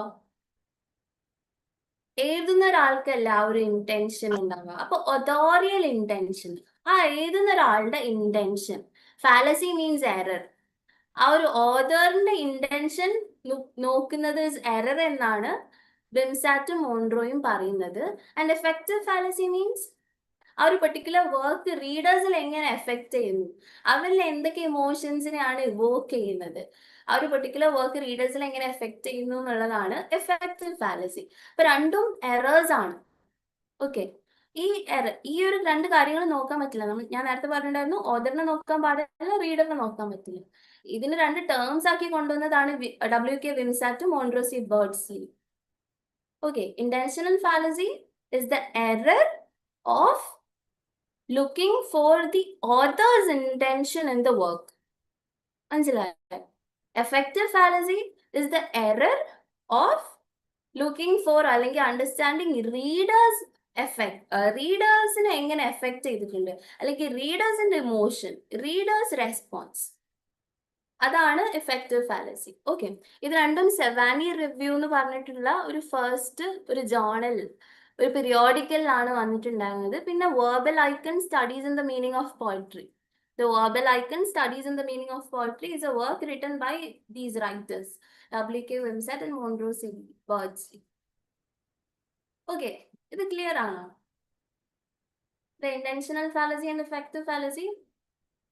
Repeated question ആണ്. Okay, repeated question ആണ് intentional fallacy and effective fallacy.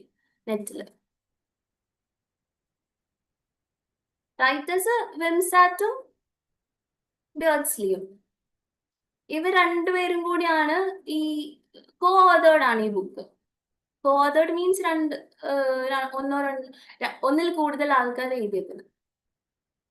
So you work the verbal icon. Okay, ഇനി Robert Penn Warren and Cleanth Brooks, ഇവർ രണ്ടുപേരും കൂടി ഈ ന്യൂ ക്രിറ്റിസിസം വെച്ചിട്ട് കോളേജസിലേക്ക് ടെക്സ്റ്റ് ബുക്സ് എഴുതിയിട്ടുണ്ടായിരുന്നു. അത് ന്യൂ ക്രിറ്റിസിസത്തിന്റെ മേജർ ഒരു പ്രിൻസിപ്പൽ വർക്ക്സ് ആയിട്ട് മാറി. ആ രണ്ട് വർക്ക്സ് ഏതൊക്കെയാ? Understanding poetry and understanding fiction. ഈ ഇയേഴ്സ് ഭയങ്കര ഇമ്പോർട്ടൻ്റ് ആട്ടോ. നിങ്ങൾ നോട്ട് ചെയ്ത് വെക്കുക. Year of every work. New ക്രിറ്റിസിസത്തിന്റെ മേജർ വർക്ക്സ് ആണ് ഞാൻ ഇവിടെ ഡിസ്കസ് ചെയ്തിട്ടുള്ളത്. ഓൾറെഡി നെറ്റിൽ ക്വസ്റ്റ്യൻസ് വന്നിട്ടുള്ള വർക്ക്സ് ആണ് ഞാൻ ഇവിടെ മെൻഷൻ ചെയ്തിട്ടുള്ളത്. ഓക്കെ, എലൻ ടേറ്റ് ആണ് another റൈറ്റർ. ഈ റൈറ്റേഴ്സിനെ നോക്കുക, വർക്ക്സ് നോക്കുക, ഇയർ നോക്കുക, ഏതൊക്കെ കോൺസെപ്റ്റ്സ് ആണ് ആ വർക്ക്സിൽ വന്നിട്ടുള്ളത് നോക്കുക. Okay, essays on tension and organic unity. Ellen Tate ആണ് ടെൻഷൻ എന്നുള്ളൊരു കോൺസെപ്റ്റ് ന്യൂ ക്രിറ്റിസിസത്തിൽ കൊണ്ടുവന്നിട്ടുള്ളത്. ടെൻഷൻ എന്ന് പറയുന്നത് നമുക്കുള്ള ടെൻഷനോ നമുക്ക് ഈ എക്സാം വരുമ്പോൾ വരുന്ന ടെൻഷനോ സ്ട്രെസ്സോ ഒന്നുമല്ല. പിന്നെന്താ, ആർക്കെങ്കിലും അറിയോ?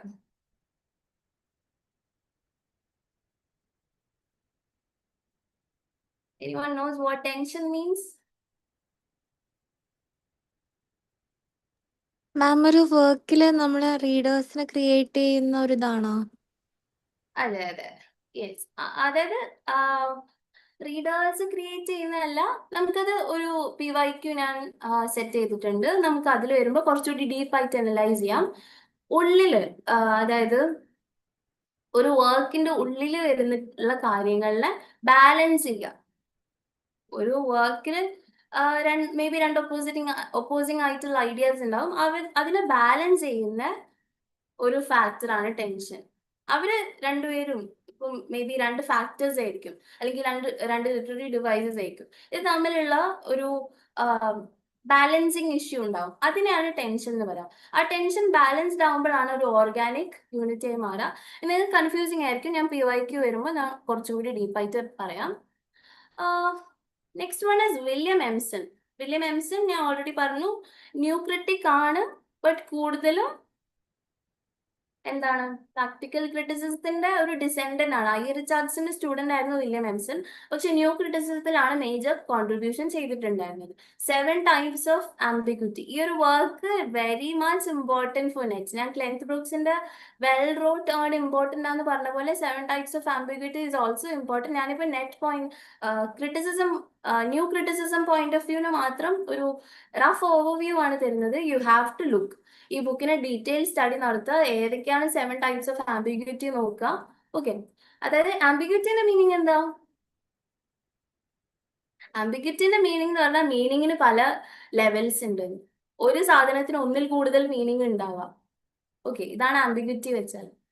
RP ബ്ലാക്ക്മെർ ഒരു മേജർ റൈറ്റർ അല്ല ന്യൂ ക്രിറ്റിസിസത്തില്, but is also contributed. Okay, language as gesture ആണ്. ഈ ഒരു വർക്ക് ഒക്കെ നോക്കി വെക്കാം. പിന്നെ JC Ransom, Allen Tate and Robert Penn Warren fugitive poets എന്നുള്ള ഒരു കാറ്റഗറിയിൽ ഇൻക്ലൂഡ് ചെയ്തിട്ടുള്ള ആൾക്കാരാണെന്നും മൈൻഡിൽ വെക്കുക. ഓക്കെ, ഇവര് വാൻഡർബിൾട്ട് യൂണിവേഴ്സിറ്റി എന്ന് പറഞ്ഞൊരു യൂണിവേഴ്സിറ്റിയിലുള്ള ലിറ്റററി സ്കോളേഴ്സ് ആയിരുന്നു. ഈ ഫ്യൂജിറ്റീവ് പോയറ്റ്സ് കുറച്ചും കൂടി വാസ്റ്റ് ആണ്. ഇതിവിടെ മെൻഷൻ ചെയ്യാൻ കാരണം ഈ ന്യൂ ക്രിറ്റിസിസത്തിലുള്ള മേജർ ആയിട്ടുള്ള 3 റൈറ്റേഴ്സ് ഈ ഒരു പോയിട്രി ബിലോങ് ചെയ്തിട്ടുണ്ടായിരുന്നു. ഓക്കെ, ഫ്യൂജിറ്റീവ് പോയിറ്റ്സ് എന്ന് വിളിക്കാൻ കാരണം ആ ഒരു പെർട്ടിക്കുലർ ഏരിയ വെച്ചിട്ടാണ് കേട്ടോ, അല്ലാതെ വേറെ റീസൺസ് ഒന്നുമില്ല. അപ്പം ഫ്യൂജിറ്റീവ് പോയിറ്റ്സ്, ഇത് നിങ്ങൾക്കുള്ള ഹോംവർക്ക് ആണ്. ഫ്യൂജിറ്റീവ് പോയിറ്റ്സ് എന്തൊക്കെയാ? അവരെ ലേറ്റർ സെത്തോൺ എഗ്രേറിയൻസ് എന്നും വിളിച്ചിട്ടുണ്ടായിരുന്നു. ഓക്കെ, നിങ്ങൾക്കുള്ള ഹോംവർക്ക് ആണ്. You search and find it out. നമ്മുടെ ഒരു കാര്യം പഠിക്കുമ്പോൾ, ഇപ്പൊ നമ്മൾ ഗൈഡൻസ് എടുക്കുമ്പോൾ നമ്മൾ പറയുന്നത് മാത്രമല്ല, ഇൻസൈഡ് നമ്മളും സെൽഫ് സ്റ്റഡി ഉള്ളിൽ കൂടി നടത്തണം. ഓക്കെ, അപ്പൊ നിങ്ങൾക്കുള്ള ഒരു ഹോംവർക്ക് ആണ് ഫ്യൂജിറ്റീവ് പോയിറ്റ്സിനെ പറ്റി പഠിക്കുക, Southern Agrarians. Fugitive poets later known as Southern Agrarians. അപ്പം ന്യൂ ക്രിറ്റിക്സ് ആരൊക്കെയാ ഫ്യൂജിറ്റീവ് പോയിറ്റ്സിൽ ഉള്ളത് മേ ബി ക്വസ്റ്റ്യൻ ചോദിക്കാം. അത് വെച്ചാണ് ഞാൻ ഇവിടെ മെൻഷൻ ചെയ്തിട്ടുള്ളത്. JC Ransom, Allen Tate and Robert Penn Warren were fugitive poets. Okay, പിന്നെ ഓൾറെഡി പറഞ്ഞിട്ടുണ്ടായിരുന്നു കീ ടേംസ് എന്തൊക്കെയാ?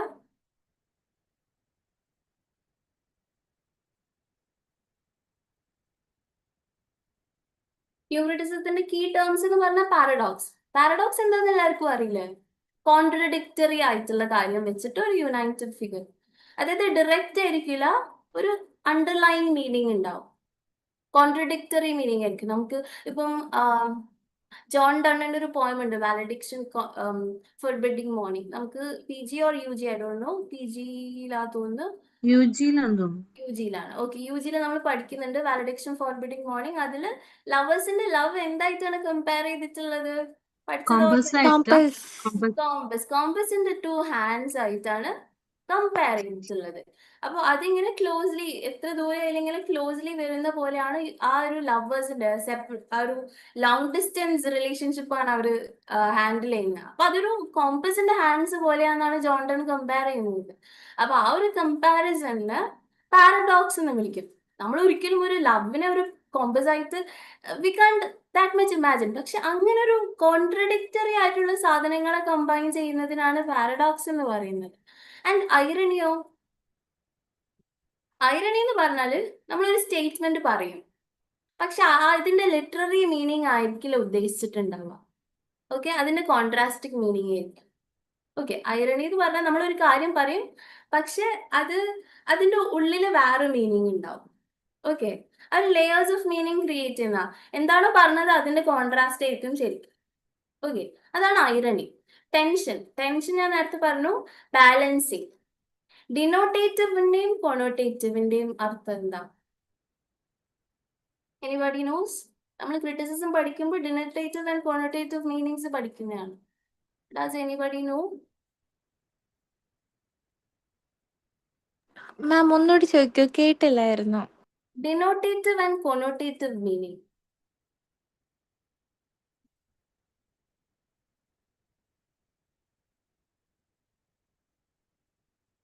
എന്നുവെച്ചാല് നമുക്ക് മനസ്സിലാകുന്ന അർത്ഥവും ഇന്റന്റ് ചെയ്ത അർത്ഥമാണോ?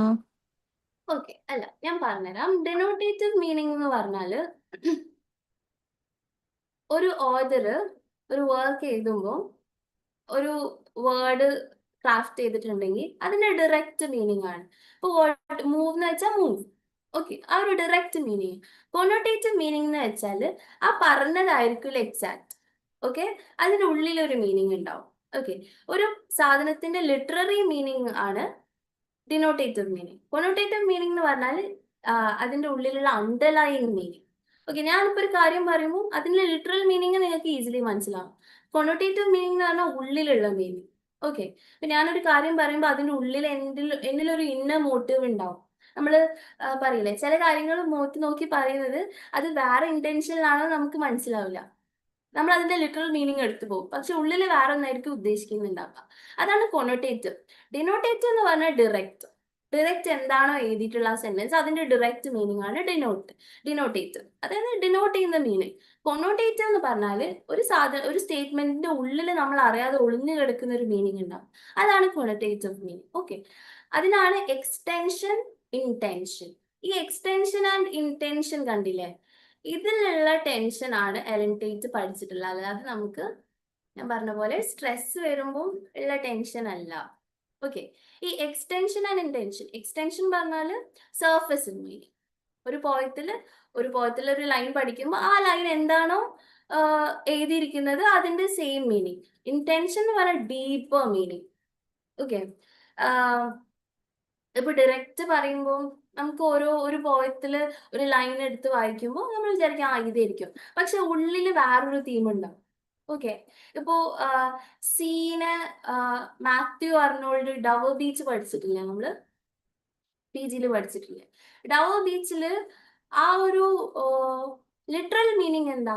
അവർ ആ ഒരു സീ വാച്ചിങ് ടൈമിൽ ഒരു ലവേഴ്സ് കാണുന്ന ഒരു സാധനം പോലെ, അതാണ് ലിറ്ററൽ മീനിങ്. പക്ഷെ ഉള്ളിലുള്ള മീനിങ് എന്താ? മാത്യു അർണോൾഡ് ആ ഒരു ടൈമിൽ ഉണ്ടായിട്ടുള്ള ഒരു പൊളിറ്റിക്കൽ അപ്ഹീവൽ, റിലീജിയനിൽ മാറിയ ആൾക്കാർ പോകുന്ന ആ ഒരു മീനിങ്, അതാണ് ഡീപ്പർ മീനിങ്. ഓക്കെ, പുറമേയുള്ള മീനിങ്ങും ഉള്ളിലുള്ള മീനിങ്ങും ഉണ്ട്. അതിനെ നമ്മൾ ഡീകോഡ് ചെയ്തെടുക്കണം.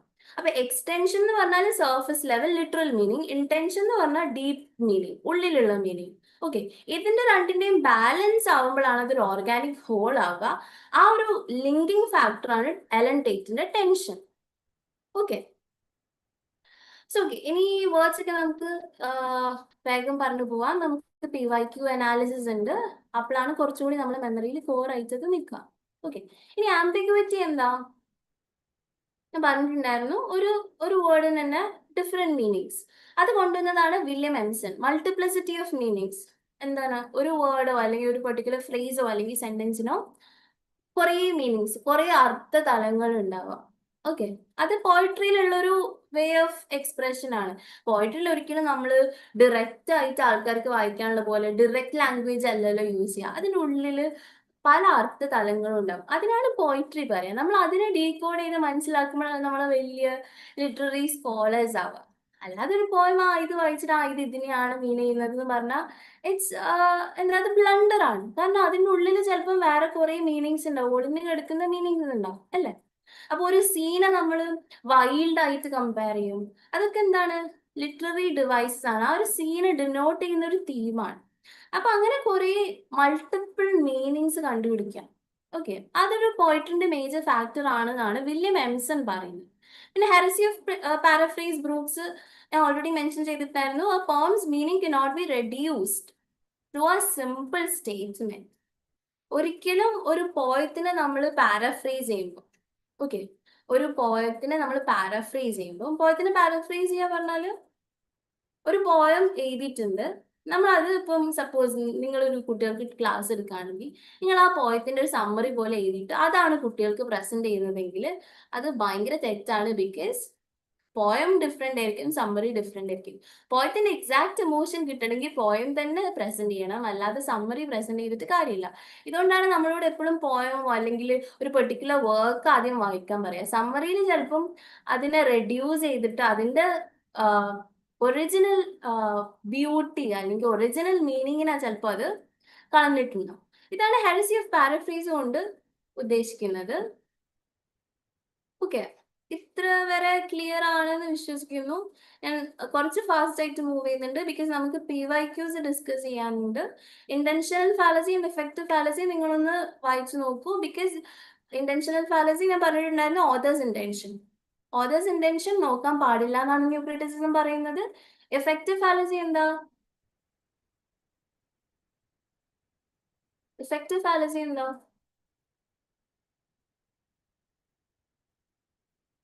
ഒരു വർക്ക് വായിക്കുമ്പോൾ റീഡേഴ്സിൽ ഉണ്ടാവുന്ന എഫക്റ്റ് ആണ് എഫക്റ്റീവ് ഫാലസി. അത് നോക്കാൻ പാടില്ല.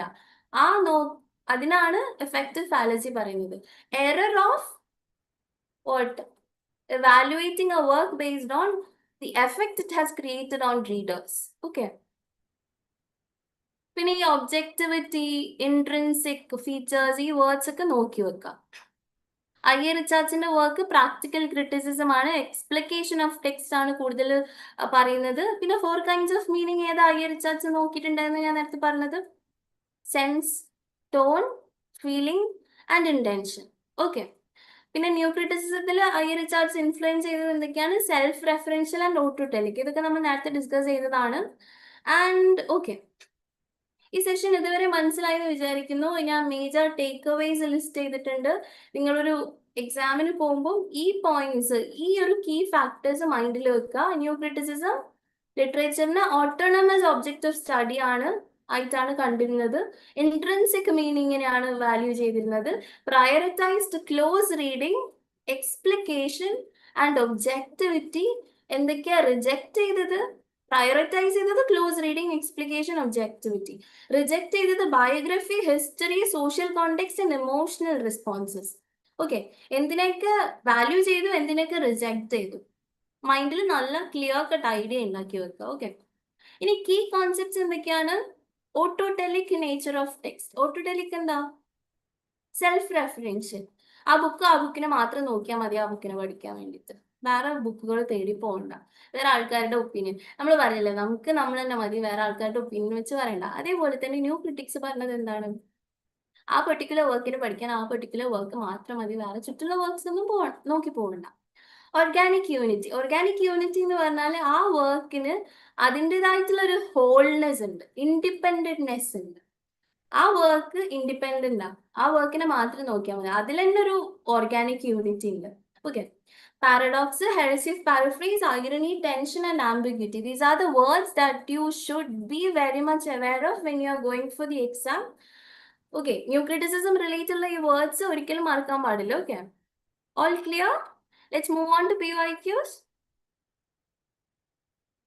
PYQs-ലേക്ക് പോവാം.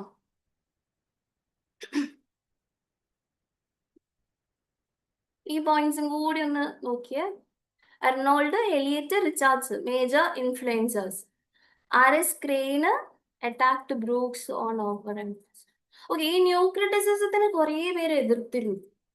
കാരണം എന്താ, ഒബ്വിയസ് ആണ്. നമ്മൾ ചാൾസ് ഡിക്കൻസിന്റെ ബുക്ക് ഇൻഡസ്ട്രിയലൈസേഷൻ അറിയാതെ പോയി വായിക്കാൻ പോയാൽ നമുക്ക് അതൊരു പ്ലെയിൻ ഒരു കുട്ടികളുടെ കഥ പോലെ തോന്നും, ഇല്ലേ? അതിന്റെ ഡീപ്പർ മീനിങ് ഒന്നും മനസ്സിലാവില്ല.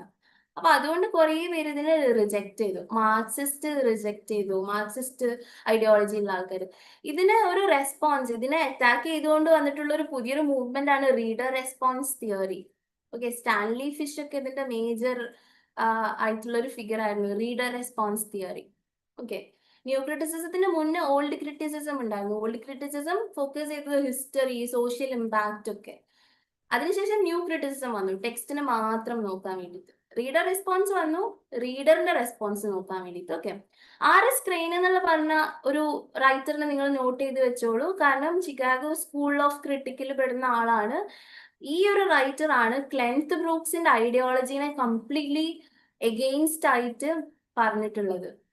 ഓക്കെ, അതായത് ഇപ്പം വില്യം ഷേക്സ്പിയറിനെ ഒരാള് ക്രിട്ടിസൈസ് ചെയ്തിട്ടില്ലേ? ആരാന്നറിയോ? വില്യം ഷേക്സ്പിയറിനെ എന്തോ ക്രോ എന്നൊക്കെ പറഞ്ഞിട്ട് വിളിച്ചിട്ടില്ലായിരുന്നു. You remember that writer? Robert Greene. Robert ഗ്രീന് വില്യം ഷേക്സ്പിയർ അറ്റാക്ക് ചെയ്തിട്ടുള്ള പോലെ ആർ.എസ്. ക്രെയിൻ എന്നുള്ള റൈറ്റർ ബ്രൂക്സിന്റെ പാരഡോക്സിനെ ക്രിട്ടിസൈസ് ചെയ്തിട്ടുണ്ടായിരുന്നു. Okay, so we are moving on to PYQ session. All ready?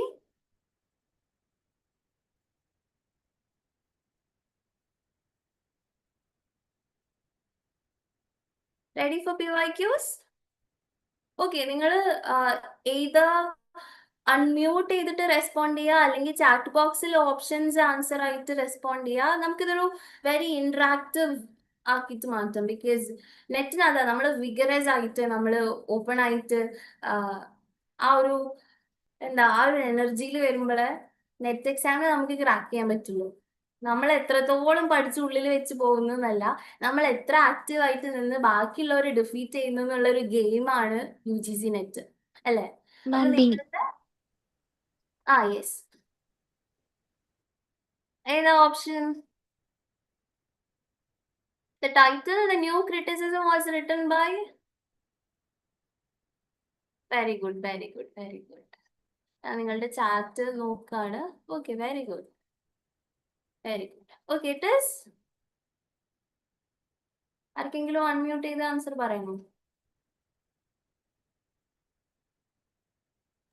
John Crow Ransom. Very good, very good, very good. Okay, it is John Crow Ransom, JC Ransom എന്ന് പറയാം.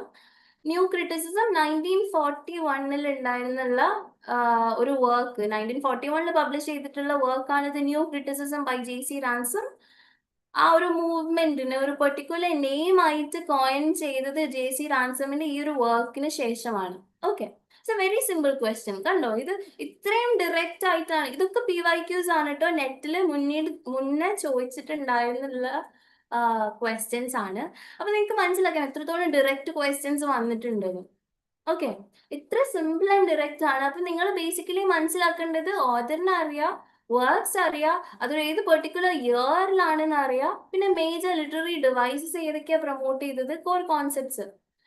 Finish. Okay, എന്നിട്ട് connect ചെയ്ത് പഠിക്കാം, influence ചെയ്തത് ആരാണ്, എന്നിട്ട് അങ്ങനെ jump ചെയ്ത് പോവാം. അങ്ങനെയാണ് നമ്മളൊരു എന്താ പറയാ, ഒരു വെരി റിസോഴ്സ്ഫുൾ ആക്കിയിട്ട് മനസ്സിലാക്കുക. Okay, let's move on to next question. Who among the following is not a new critic? Who among the following is not a new critic? Levi-Strauss.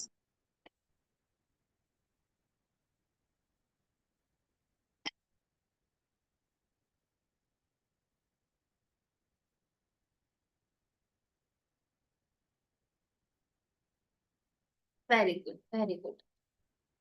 It's Claude Levi-Strauss. Levi-Strauss ആരാണ്? He's a structuralist. Structuralism പഠിക്കുമ്പോൾ നമ്മൾ major ആയിട്ട് പഠിക്കുന്ന ഒരു writer ആണ് Levi-Strauss. Okay, he's not a new critic. Okay, it's simple. ഇതും simple അല്ലേ, easily നമുക്ക് ക്രാക്ക് ചെയ്യാൻ പറ്റുന്നതല്ലേ അല്ലേ? Okay, so next question. Who among the following is not a formalist critic? ഞാൻ പറഞ്ഞിട്ടുണ്ടായിരുന്നു new criticism, practical criticism, formalism, ഈ 3 വേർഡ്സും interchangeably use ചെയ്യാറുണ്ട് net തന്നെ നമ്മൾ കൺഫ്യൂസ് ആക്കാൻ വേണ്ടിയിട്ട് യൂസ് ചെയ്യാറുണ്ട്. നമ്മൾ ഫോർമലിസം വിചാരിക്കുമ്പോൾ FR ലീവീസ് ഒക്കെ അല്ലേ, ഇവരൊന്നും ഇല്ലല്ലോ എന്ന് വിചാരിക്കും. ബട്ട് ആക്ച്വലി നെറ്റ് നമ്മളെ ട്രിക്കിയർ ആക്കുന്നതാണ്. ഓക്കെ, നമ്മളെ പറ്റിക്കുന്നതാണ്. കാരണം ഫോർമലിസ്റ്റ് എന്ന് ചോദിച്ചാൽ it is closely related to new criticism. So obviously formalist കാറ്റഗറിയിലും പെടുത്താൻ പറ്റുന്നത്. ഫോർമലിസത്തിന്റെ ഒരു സബ് കാറ്റഗറി ആയിട്ട് നമുക്ക് ന്യൂ ക്രിറ്റിസിസത്തിനെ കാണാം. So obviously new critics are also formalist critics.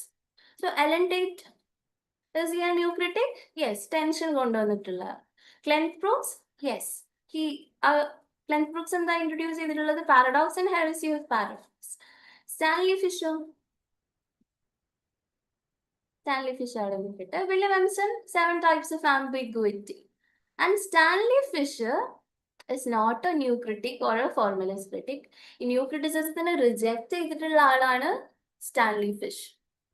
Stanley Fisher reader response തിയറിയിലുള്ള ആളാണ്. ഓക്കെ, ഈ ന്യൂ ക്രിറ്റിസിസത്തിന്റെ എഗെയിൻസ്റ്റ് ആയിട്ട് വന്നിട്ടുള്ള തിയറിയാണ് റീഡർ റെസ്പോൺസ് തിയറി. അതിലുള്ള ഒരു മേജർ ഫിഗർ ആണ് Stanley fish.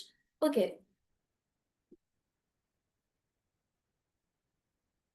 yes, C. So it is option C which is the right answer, Stanley Fish. ഇപ്പോൾ ആണ് നമ്മൾ ന്യൂ ക്രിറ്റിസിസം ആണ് പഠിക്കുന്നെങ്കിലും നമ്മൾ ആരൊക്കെയാ Russian formalist, Victor Shklovsky, Roman Jakobson, ഇവരൊക്കെ പേര് പഠിച്ചു. അപ്പൊ അതിനെ പറ്റിയും ഫെമിലിയർ ആയി. Stanley Fisher reader response theory ആണെന്ന് പഠിച്ചു. ഇതാണ് PYQs അറ്റംപ്റ്റ് ചെയ്യുന്നതിലുള്ള ഗുണം. PYQs അറ്റംപ്റ്റ് ചെയ്യുമ്പോൾ നമ്മൾ ആ ഓപ്ഷനിൽ തന്നത് ആരൊക്കെയാന്ന് നോക്കും, ഇല്ലാത്തത് ആരൊക്കെയാന്ന് പഠിക്കും. So it is helpful. PYQ analysis ആണ് നമ്മൾ മേജർലി നെറ്റിൽ സക്സീഡ് ചെയ്യാൻ വേണ്ടിയിട്ട് ഹെൽപ്പ് ചെയ്യുന്ന ഒരു major factor. Okay, so let's move on to next question. Ready?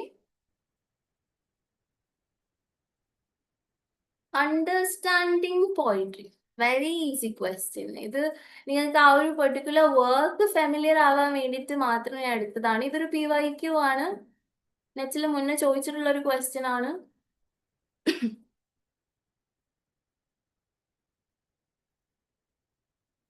Easy question. New criticism. Yes, നമ്മൾ ന്യൂ ക്രിറ്റിസിസം അല്ല പഠിക്കുന്നത്. ഒബ്വിയസ്ലി ന്യൂ ക്രിറ്റിസിസം ആയിരിക്കും ക്വസ്റ്റ്യൻ ചോദിക്കുന്നത് അല്ലേ? സോ അണ്ടർസ്റ്റാൻഡിങ് പോയിട്രി ആരാ എഴുതിയത് എന്ന് ഓർമ്മയുണ്ടോ? Do you remember who wrote it? Robert Penn Warren and Cleanth Brooks. Very good, Anna. Very good. Robert പെൻവാരനും ക്ലെൻത്ത് ബ്രൂക്സും എഴുതിയിട്ടുള്ള ടെക്സ്റ്റ് ബുക്സ് ആണ്. ഓക്കെ, ആ ഒരു ടൈമിൽ സ്റ്റുഡൻസിന് വേണ്ടി എഴുതിയിട്ടുള്ള ടെക്സ്റ്റ് ബുക്സ് ആണ്. ഇത് പിന്നെ മേജർ വർക്ക്സ് ആയിട്ട് മാറി. ന്യൂ ക്രിറ്റിസിസത്തിന്റെ മേജർ ആയിട്ടുള്ളൊരു വർക്ക് ആയിട്ട് ഈ മാറി. Understanding poetry and understanding fiction also. Okay, understanding poetry ആണ് കുറച്ചും കൂടി ഇത് മോർ പോപ്പുലർ ആണ്. Okay, so simple. Can we move on? ഈ ഒരു പെർട്ടിക്കുലർ വർക്ക് ഇയർ ഒക്കെ നോട്ട് ചെയ്തോളൂ. ഞാൻ ഇതിന്റെ വർക്ക് ഇമ്പോർട്ടൻറ്റ് കാണിക്കാൻ വേണ്ടിയിട്ടാണ് ഈ ഒരു ക്വസ്റ്റ്യൻ വെച്ചത്. ബിക്കോസ്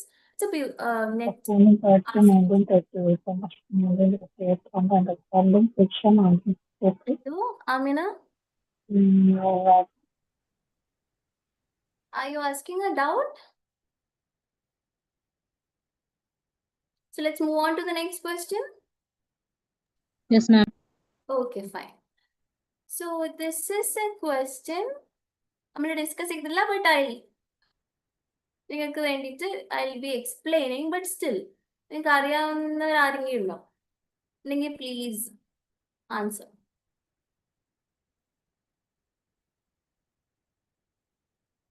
ന്യൂ ക്രിറ്റിസിസം ആണ്. New criticism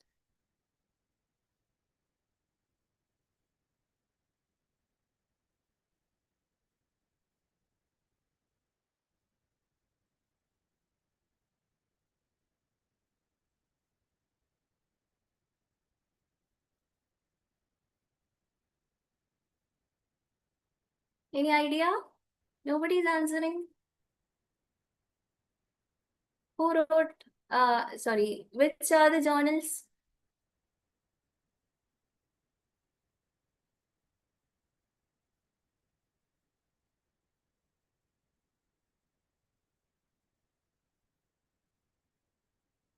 Any idea?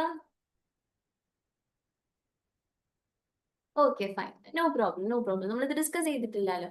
Okay, പക്ഷെ ഇതൊരു ക്വസ്റ്റ്യൻ ആണ്, നെറ്റിൽ ചോദിച്ചിട്ടുള്ള ഒരു ക്വസ്റ്റ്യൻ ആണ്.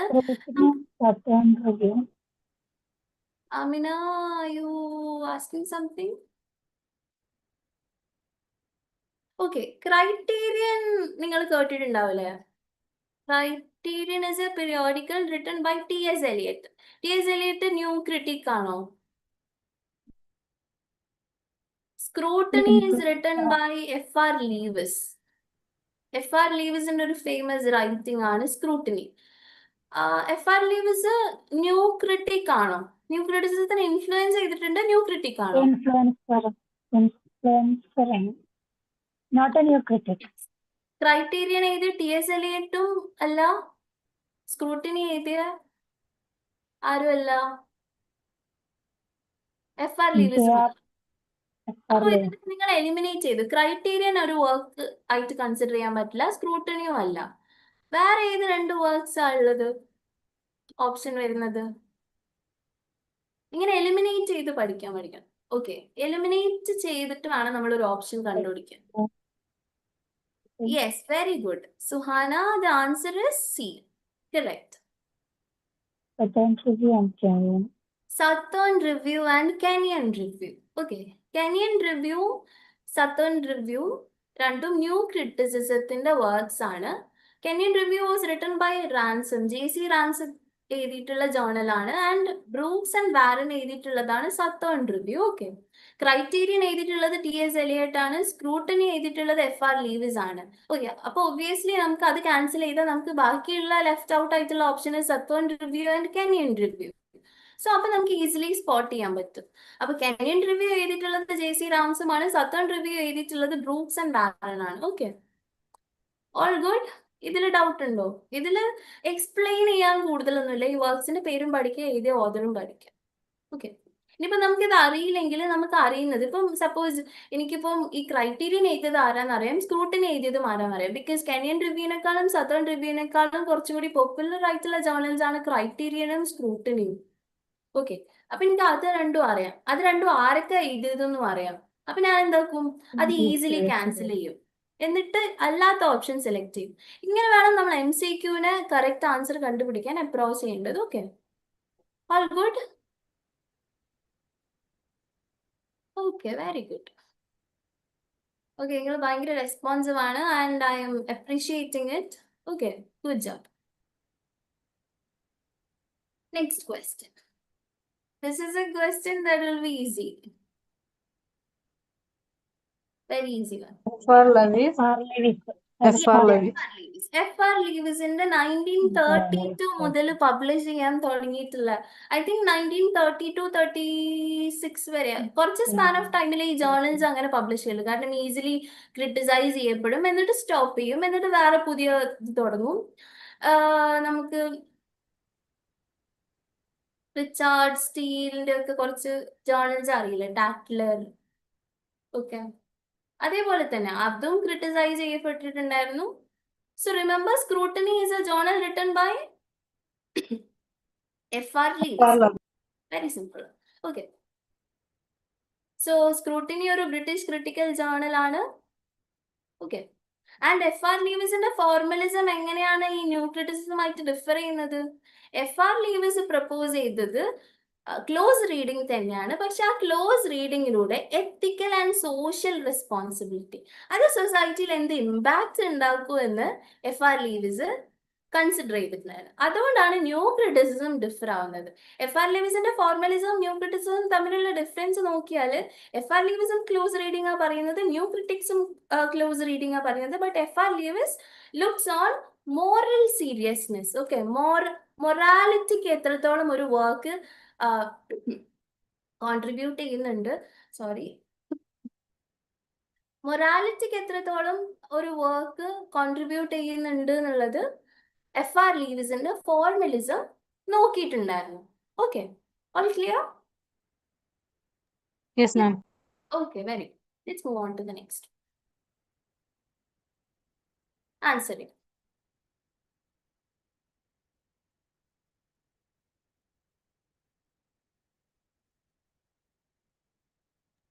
ഓപ്ഷൻ സി എക്സ്പ്ലിക്കേഷൻ ആണോ?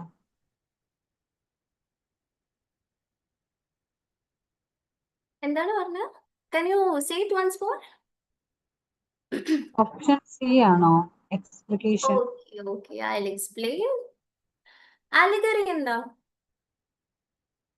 Allegory means commentary. Political allegory ഉണ്ടാവും, moral allegory ഉണ്ടാവും, it's a commentary. അതൊരിക്കലും ന്യൂ ക്രിറ്റിക്സ് ഫോളോ ചെയ്തിട്ടില്ല. പാരഫ്രേസിനെ റിജക്ട് ചെയ്യാൻ ആക്ച്വലി ന്യൂ ക്രിറ്റിക്സ് ചെയ്തിട്ടുണ്ടായിരുന്നത്. The one who rejected paraphrase was actually Clemens Brooks. And historical analysis ഒരിക്കലും new critics approach ചെയ്യാത്ത രീതി, ഇതിന് അഗെയിൻസ്റ്റ് ആയിട്ടാണ് ന്യൂ ക്രിറ്റിസിസം എന്നുള്ളൊരു മൂവ്മെന്റിനെ സ്റ്റാർട്ട് ചെയ്തിട്ടുണ്ടായിരുന്നത്. And explication means close reading. So the answer explication. ഇത് ആക്ച്വലി ഐ റിമെമ്പർ 2 years ബാക്കോ നെറ്റിൽ ഒരു ക്വസ്റ്റ്യൻ ആയിരുന്നു. But it was difficult because explication എന്നുള്ളൊരു വേർഡ് അതുവരെ ന്യൂ ക്രിറ്റിസിസത്തിൽ നമ്മൾ പഠിച്ചിട്ടുണ്ടായിരുന്നില്ല. ക്ലോസ് റീഡിംഗ് ആയിരുന്നു പഠിച്ചിട്ടുണ്ടായിരുന്നത്. ക്ലോസ് റീഡിങ്ങിന്റെ ഫ്രഞ്ചിലുള്ള ഒരു ഫ്രേസ് ആണ് എക്സ്പ്ലിക്കേഷൻ ഡി ടെക്സ്റ്റ്. എക്സ്പ്ലിക്കേഷൻ ഡി ടെക്സ്റ്റ് എന്നുള്ളൊരു ഫ്രേസ് അതുവരെ ആൾക്കാർക്ക് അറിയില്ലായിരുന്നു. മെയിൻലി നമ്മൾ അങ്ങനെ പഠിക്കുമ്പോൾ ബുള്ളറ്റിൻസ് ആയിട്ട് പഠിക്കാത്തൊരു വേർഡായിരുന്നു എക്സ്പ്ലിക്കേഷൻ. ആ ഒരു ക്വസ്റ്റ്യൻ വന്നതിന് ശേഷമാണ് നമ്മൾ എക്സ്പ്ലിക്കേഷൻ എന്നുള്ളൊരു കീവേഡ് നോട്ട് ചെയ്ത് ഇതിന് ക്ലോസ് റീഡിംഗ് ആണ് ഇതിന്റെ മീനിങ് എന്ന് മനസ്സിലാക്കി ഇതിനെ ഇപ്പം ന്യൂ ക്രിറ്റിസിസത്തിൽ പഠിക്കാൻ തുടങ്ങിയത്. ഓക്കെ, അപ്പൊ നമുക്ക് PYQ അനാലിസിസ് വെരി ഇമ്പോർട്ടൻ്റ് ആണ് UGCNET. ഓക്കെ, കാരണം ഓരോ പ്രാവശ്യവും ട്രെൻഡ് മാറിക്കൊണ്ടിരിക്കുകയാണ്. നമ്മൾ അപ്രോച്ച് ചെയ്യേണ്ട നെറ്റിനെ അപ്രോച്ച് ചെയ്യേണ്ട രീതികൾ മാറിക്കൊണ്ടിരിക്കുകയാണ്. ഒരിക്കലും ഒരു 5 years ബാക്ക് നമ്മൾ ഈ എക്സ്പ്ലിക്കേഷൻ എന്നുള്ളൊരു വേർഡ് അറിയാം, മേ ബി അറിയാത്ത കുറെ പ്രശ്നങ്ങൾ ഉണ്ടായിരുന്നു. ഈ ഒരു എക്സ്പ്ലിക്കേഷൻ മീനിങ് എന്താ, ഇത് സെലക്ട് ചെയ്താൽ അലിഗറി അല്ല, പാരഫ്രേസ് അല്ല, ഹിസ്റ്റോറിക്കൽ അനാലിസിസ് അല്ല എന്ന് നമുക്കറിയാം. ബട്ട് സ്റ്റിൽ എക്സ്പ്ലിക്കേഷൻ ആണോ എന്ന് വിൽ ബി ഡൗട്ട്ഫുൾ ബിക്കോസ് അതിന്റെ മീനിങ് അറിയാത്തൊരു സിറ്റുവേഷൻ ആയിരുന്നു. ഓക്കെ, കാരണം ആ ഒരു ക്വസ്റ്റ്യൻ വന്നതിന് ശേഷം explication is actually a French alternative for close reading എന്നുള്ള കാര്യം നമ്മൾ മനസ്സിലാക്കാൻ തുടങ്ങിയത്. സോ അങ്ങനെ PYQ അനാലിസിസ് ഇസ് ഇമ്പോർട്ടൻറ്റ്. ഒരു നെറ്റിന് വേണ്ടി നമ്മൾ അപ്രോച്ച് ചെയ്യുമ്പോൾ മേജർ ആയിട്ടുള്ള ഇമ്പോർട്ടൻറ്റ് ഫാക്ടർ എന്താ വെച്ചാൽ കണക്ട് ചെയ്ത് പഠിക്കാം. ഓക്കെ, ഒരു ക്രിറ്റിസിസം പഠിക്കുമ്പോൾ അത് മാത്രം നോക്കാതെ, ആ ഒരു ബബിൾ മാത്രം നോക്കാതെ അതിന് കണക്ട് ചെയ്ത് വരുന്ന ലിങ്കുകൾ നോക്കി പഠിക്കാം. നമ്മളിപ്പം ഗൂഗിൾ സെർച്ച് ചെയ്യുമ്പോൾ ക്രോമിൽ ഒരു സാധനം സെലക്ട് ചെയ്യുമ്പോൾ അതിൻ്റെ അടിയിൽ ഒരു ലിങ്ക് കാണും, അത് കയറി നമ്മൾ ക്ലിക്ക് ചെയ്യും, അതിൽ വേറൊരു ലിങ്ക് കാണും, അങ്ങനെ ഹൈപ്പർ ലിങ്ക് ചെയ്യില്ലേ? അതേപോലെ വേണം നമ്മൾ നെറ്റിനെ പഠിക്കാൻ വേണ്ടിയിട്ട് ആ ഒരു അപ്രോച്ച് എടുക്കണം. ഓക്കെ, ആ ഒരു അപ്രോച്ച് എടുക്കണം. PYQ അനാലിസിസ് ചെയ്യണം. നമ്മൾ റീസെന്റ് എന്തൊക്കെ ട്രെൻഡ്സ് ആണ് വരുന്നത് എന്നും കൂടി പഠിക്കണം. ഓക്കെ, ഈ റീസൺ ട്രെൻഡ്സ് അറിഞ്ഞാലേ നമുക്ക് ഇതൊക്കെ ഇപ്പം ചോദിക്കാറില്ല, അപ്പൊ അതിന് അത്ര ഇമ്പോർട്ടൻസ് കൊടുക്കണ്ട. ഇതൊക്കെയാണ് ഇപ്പം ചോദിക്കാറ്, ഇതിനാണ് കൂടുതൽ ഇമ്പോർട്ടൻസ് കൊടുക്കേണ്ടത് നോക്കി പഠിക്കാൻ പറ്റാം. കാരണം ഇപ്പൊ ഒരു ബ്രിട്ടീഷ് ലിറ്ററേച്ചറിനാണ് വെയിറ്റേജ് എന്ന് നമുക്കറിയാം. അപ്പൊ നമ്മൾ ബ്രിട്ടീഷ് ലിറ്ററേച്ചർ മാത്രം പഠിച്ചു പോയാൽ will we be able to score ചെയ്യാൻ പറ്റും. പക്ഷെ ലാസ്റ്റ് ടൈം 2024 ജൂണിലത്തെ എക്സാം ആണ് തോന്നുന്നത്, I remember British literature was asked. പക്ഷെ ചോദിച്ചത് ക്രിറ്റിസിസം ബേസിലായിരുന്നു. ലിറ്റററി തിയറി ആൻഡ് ക്രിറ്റിസിസം കൂടുതൽ വെച്ചിട്ട് അത് വഴിയാണ് ബ്രിട്ടീഷ് ലിറ്ററേച്ചർ ചോദിച്ചത്. അപ്പൊ ബ്രിട്ടീഷ് ലിറ്ററേച്ചർ മാത്രം ഫോക്കസ് ചെയ്ത് പഠിച്ചു പോയ കുട്ടിക്ക് that will B A very tough exam. അതേസമയം തിയറി വെച്ച് കണക്ട് ചെയ്ത് പഠിച്ചൊരു കുട്ടിക്ക് that was an easy exam. അപ്പൊ നമ്മൾ ഓരോ പ്രാവശ്യം പഠിക്കുമ്പോഴും ആ ട്രെൻഡ്, ഈ ഒരു ചേഞ്ച് ചെയ്യുന്ന പാറ്റേൺ അനുസരിച്ച് പഠിച്ചാലേ that will be easy for us. And ഞാൻ പറഞ്ഞിട്ടുണ്ട്, NET exam is not about accumulating a lot of knowledge, it's all about നമ്മൾ ബാക്കിയുള്ള കുട്ടികളെക്കാളും എങ്ങനെ എക്സീഡ് ചെയ്യുന്നു. ആ എക്സീഡ് ചെയ്യുന്നത് എങ്ങനെയാ? PYQ, repeated practice of PYQs and proper guidance. Okay, proper guidance വേണം. അല്ലാതെ ബിക്കോസ് നമ്മുടെ സിലബസ് ഇസ് സോ വാസ്റ്റ്, അത്ര വാസ്റ്റ് ആണ്.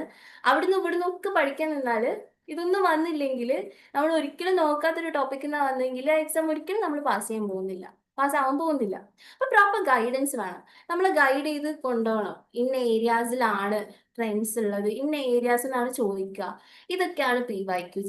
ഈ PYQ ടൈപ്സ് ഇപ്പം ചോദിക്കാറില്ല. ഇപ്പം ഇതിലാണ് കൂടുതൽ ഫോക്കസ് എന്നൊക്കെ പറയാൻ വേണ്ടി we need proper guidance. Okay okay so നിങ്ങൾക്കൊരു ഇൻഫർമേഷൻ പാസ് ചെയ്യാണ്. PYQs നമുക്ക് കണ്ടിന്യൂ ചെയ്യാം. അതിനിടയിൽ I want to inform you, ഇന്നത്തെ വെബിനാർ അറ്റൻഡ് ചെയ്തിട്ടുള്ള കുട്ടികൾക്കായിട്ട് we are introducing a very dearly special discount. Already available ആയിട്ടുള്ള ഓഫറിന് പുറമെ ഒരു 500 rupees സ്പെഷ്യൽ ഡിസ്കൗണ്ട് ജോയിൻ ചെയ്യുന്ന കുട്ടികൾക്ക് നമ്മൾ കൊടുക്കുന്നുണ്ട്. ഇന്നത്തെ വെബിനാറിൽ അറ്റൻഡ് ചെയ്ത ആൾക്കാർക്ക് വേണ്ടി ഈ താഴെ തന്നിരിക്കുന്ന നമ്പറിൽ കോൺടാക്ട് ചെയ്ത് നിങ്ങൾ ജോയിൻ ചെയ്യുകയാണെങ്കിൽ വിത്തിൻ 24 hours, ഇന്നത്തെ വെബിനാർ കഴിഞ്ഞ് നാളെ വരെ നിങ്ങൾക്ക് ടൈം ഉണ്ട്. സോ ആ ഒരു ടൈം സ്പാനിൽ നാളെ ഒരു 8 മണി വരെയുള്ള ടൈമിൽ നിങ്ങൾ ഈ വെബിനാറിൽ അറ്റൻഡ് ചെയ്തിട്ടുള്ള സ്റ്റുഡൻസ് അഡ്മിഷൻ എടുക്കുകയാണെങ്കിൽ we have A 500 rupees special discount already available ആയിട്ടുള്ള ഓഫറിന് പുറമെ സെപ്റ്റംബർ 30, അതായത് നാളെയാണ് നമ്മളുടെ സെക്കൻഡ് ബാച്ച് ഇനോഗ്രേറ്റ് ആവുന്നത്. സോ ഇനോഗ്രൽ ആ ഒരു ബാച്ചിന്റെ ഒരു ഓഫറാണ്, സ്പെഷ്യൽ ഡിസ്കൗണ്ട് ആണ്. ₹500 നിങ്ങൾക്ക് ഓഫ് ആയിരിക്കും. ആൻഡ് എഡ്ഫിൽ ലേണിംഗ് എന്നുള്ള യൂട്യൂബ് ചാനൽ നിങ്ങൾ സബ്സ്ക്രൈബ് ചെയ്യുക. നിങ്ങൾക്ക് വെരി ഇൻഫോർമേറ്റീവ് ആയിട്ടുള്ള videos, very much core bulletins ആയിട്ട് തരുന്ന ഓരോ ടോപ്പിക്കിനും നെറ്റിന് എങ്ങനെ ചോദിക്കാം, നെറ്റിന് വേണ്ടി നിങ്ങൾ എങ്ങനെയാ പഠിക്കേണ്ടത് എന്നുള്ള ഒരു വെരി കോർ ഇൻഫർമേഷൻ പാസ് ചെയ്യുന്ന വെരി ഇൻഫോർമേറ്റീവ് വെരി ഫാക്ച്വൽ ആയിട്ടുള്ള വീഡിയോസ് നമ്മൾ നിങ്ങൾക്ക് വേണ്ടി പ്രിപ്പയർ ചെയ്തിട്ടുണ്ട്. That will be available in our YouTube channel. നിങ്ങൾ സബ്സ്ക്രൈബ് ചെയ്യുക, നിങ്ങൾക്ക് നോട്ടിഫിക്കേഷൻ ഓൺ ആക്കി വെക്കുക, because you will be updated with each classes that we provide for you. And ഈ ഒരു സെപ്റ്റംബർ 30 നാളെ തുടങ്ങുന്ന ബാച്ചിലേക്ക് നിങ്ങൾ എത്രയും വേഗം ജോയിൻ ചെയ്യാൻ നോക്കുക, ബിക്കോസ് ഡിസംബറിലാണ് exam. We have no time to wait. ഒരിക്കലും ടൈം നമ്മളെ കാത്തിരിക്കില്ല. ഏറ്റവും ലൈഫിൽ ഏറ്റവും വാല്യുബിൾ ആയിട്ടുള്ള ഒരു സാധനം എന്ന് പറഞ്ഞാൽ ടൈമാണ്. ഓക്കെ, ഒരിക്കലും നമ്മൾ മടിച്ചു നിൽക്കാൻ പാടില്ല. എത്രയും പെട്ടെന്ന് ഗൈഡൻസ് എടുക്കുക. സെപ്റ്റംബർ 30 തുടങ്ങുന്ന ബാച്ചിലേക്ക് ജോയിൻ ചെയ്യുക. യു ഹാവ് ആ dear consideration ₹500 will be A discount. പിന്നെ നിങ്ങൾക്ക് ഡൗട്ട് ഉണ്ടാകും എന്തൊക്കെയാണ് ഈ കോഴ്സിൽ ഫീച്ചർ ചെയ്യുന്നതെന്ന്. U will B receiving recorded classes. ഞാൻ പറഞ്ഞിട്ടുണ്ട്, നെറ്റിന് എന്തൊക്കെയാ ചോദിക്കാം, അല്ലാതെ ആ ടോപ്പിക്കിൽ എന്തൊക്കെയാ ഉള്ളതെന്ന് മൊത്തം പഠിച്ചിട്ട് അങ്ങനെ കാര്യമില്ല. അങ്ങനെ നമ്മൾ ടൈം വേസ്റ്റ് ചെയ്യാൻ പാടില്ല. നെറ്റിൽ മാറിക്കൊണ്ടിരിക്കുന്ന ട്രെൻഡ്സ് അനുസരിച്ച് PYQ അനാലിസിസ് അനുസരിച്ച് വരുന്ന ഫാക്ച്വൽ ഇൻഫർമേഷൻ നിങ്ങൾക്ക് റെക്കോർഡഡ് ക്ലാസ്സസ് ആയിട്ട് പ്രൊവൈഡ് ചെയ്യും. ലൈവ് സെഷൻസ് ഉണ്ടാവും, നിങ്ങൾക്ക് ഇന്ററാക്ട് ചെയ്യാൻ പറ്റുന്ന പോപ്പപ്പ് ക്വസ്റ്റ്യൻസ് ഉണ്ടാവും, PYQ അനാലിസിസ് ഉണ്ടാവും, പ്രാക്ടീസ് ആൻഡ് മോക്ക് ടെസ്റ്റ് ഉണ്ടാവും. മോക്ക് ടെസ്റ്റ് PYQ അനാലിസിസ് ഒക്കെ ചെയ്താൽ മാത്രമേ നമുക്ക് എക്സീഡ് ചെയ്യാൻ പറ്റുള്ളൂ. ആ പ്രാക്ടീസ് നമുക്ക് വേണം. എന്നാൽ time management, understanding level, memory level കുറേ നമ്മൾ ബൈ ഹാർട്ട് ചെയ്തിട്ട് കാര്യമില്ല. ഞാൻ പറഞ്ഞു, അത് നമ്മൾ കുറേ PYQ ചെയ്ത് നമ്മളെ മെമ്മറിയിൽ എച്ച്ഡ് ആയിരിക്കണം. പിന്നെ മോട്ടിവേഷൻ സെഷൻസ് ഉണ്ടാവും. നിങ്ങൾക്ക് എക്സാമിനോട് എടുക്കുമ്പോൾ വിൽ ബി സ്ട്രെസ്ഫുൾ. ഒബ്വിയസ്ലി ഞാനും നെറ്റ് എക്സാം എഴുതിയിട്ടുള്ള ഒരാളാണ്. സോ ഒബ്വിയസ്ലി ഐ ഓൾസോ ഉണ്ട്. നമ്മൾ കുറേ ലോഡഡ് ആയിട്ട് ഇൻഫർമേഷൻ വെക്കുമ്പോൾ നമുക്കൊരു സ്ട്രെസ് ഉണ്ടാവും. ഇത് എക്സാം ഹാളിൽ നമുക്ക് ഈസിലി ചെയ്യാൻ പറ്റുമെന്ന്. പിന്നെ പ്രിന്റഡ് സ്റ്റഡി മെറ്റീരിയൽസ് ഉണ്ടാവും, സ്റ്റഡി ട്രാക്കർ ഉണ്ടാവും. നിങ്ങളുടെ ആ ഒരു ലെവൽ എത്രത്തോളമാണ്, നിങ്ങൾ എത്രത്തോളം ഇംപ്രവൈസ് ചെയ്തിട്ടുണ്ട് ഒക്കെ നോക്കാൻ. പിന്നെ റിവിഷൻ ട്രാക്കർ ഉണ്ടാവും, വീക്ക്ലി ടെസ്റ്റ് ഉണ്ടാവും, ഷോർട്ട് വീഡിയോ ക്ലിപ്സ് ഉണ്ടാവും, പേഴ്സണൽ ആൻഡ് ഗ്രൂപ്പ് മെന്ററിങ് ഉണ്ടാവും, webinars and other study activities ഉണ്ടാവും. സോ മാക്സിമം നിങ്ങൾ ഞാൻ പറഞ്ഞ ഈ ഒരു ഓഫർ കൂടി ഉണ്ട്. സോ മാക്സിമം ജോയിൻ ചെയ്യാൻ ശ്രമിക്കുക. 24 hours ടൈം പീരീഡ് ഉണ്ട്, അതിൽ നിങ്ങൾ ജോയിൻ ചെയ്യാൻ ശ്രമിക്കുക. Okay, so we are moving on to our next PYQ. So already this is a easy question but yet confusing.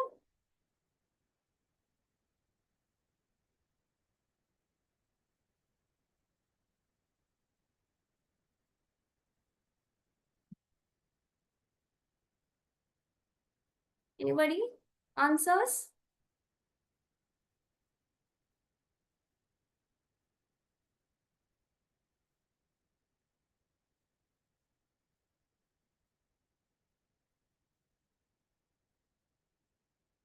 Helen Tate distinguished between structure and texture. Which one of the following is correct? Option A ആണ് miss. Option A. Okay, let us check. Structure is the main line of a poem. Texture is the totality of devices. സ്ട്രക്ചറും ടെക്സ്ചറും എന്താന്ന് നമ്മൾ പഠിച്ചോ? ആരാ option A പറഞ്ഞത്? A is the correct answer. Okay, very good job. സ്ട്രക്ചറും ടെക്സ്ചറും എന്ന് പറഞ്ഞാല് ഒരു പോയത്തിന്റെ മെയിൻ ആയിട്ട് ലൈൻസ് പോകുന്നതിനാണ് സ്ട്രക്ചർ ഓഫ് ദ പോം എന്ന് പറയാം. ടെക്സ്ചർ എന്ന് പറഞ്ഞാൽ അതിൻ്റെ ഉള്ളിലുള്ള ഡിവൈസസ് ഒരുമിച്ച് അതിനൊരു അതിനൊരു ഫോം കൊടുക്കാം. ഓക്കെ, അത് ഫോർ എക്സാമ്പിൾ നമ്മുടെ ബോഡിയിൽ നോക്കിയാൽ മതി. നമ്മുടെ ബോഡിയിൽ സ്കെലട്ടൺ ആണ് എന്ത് സ്ട്രക്ചർ. ടെക്സ്ചർ എന്ന് പറഞ്ഞാൽ ഉള്ളിലുള്ള ഇതൊക്കെ കൂടി നമ്മളൊരു ബോഡി ആക്കിയിട്ട് മാറ്റുന്നത്. ഓക്കെ, സ്ട്രക്ചർ എന്ന് പറഞ്ഞാൽ ഒരു ഓരോ ലൈൻസും ഓരോ സാധനങ്ങളും ഒക്കെ കൂടി ഒരു ഫോം, നമ്മൾ പുറമേ കാണുന്ന ഒരു ഫോം, അതിന്റെ പുറമേ ഉള്ള ഒരു ഫോം. ടെക്സ്ചർ എന്ന് പറഞ്ഞാൽ അതിൻ്റെ ഉള്ളിലുള്ള സാധനങ്ങൾ എങ്ങനെയാണ് കോമ്പൗണ്ട് ചെയ്ത് ആ ഒരു മെയിൻ ഫോർമാറ്റ് കൊടുക്കുന്നത്. ഓക്കെ, ഉള്ളിലുള്ള ഡിവൈസസിനെയാണ് ടെക്സ്ചർ എന്ന് പറയാം. ആൻഡ് ഇത് ഇൻട്രൊഡ്യൂസ് ചെയ്തിട്ടുള്ളത് ആരാണ്? Alan Tate. Remember that. Okay, Alan ടേറ്റിനെ മനസ്സിലാക്കുക. സ്ട്രക്ചർ ആൻഡ് ടെക്സ്റ്റ് ഡിഫറൻസ് കൊണ്ടുവന്നത് അലൻ ടേറ്റ് ആണ്. Structure is the central argument or theme of the poem. Texture ആണ് devices, imagery rhythm devices supporting structure. Okay, next question. Easy one, very easy one.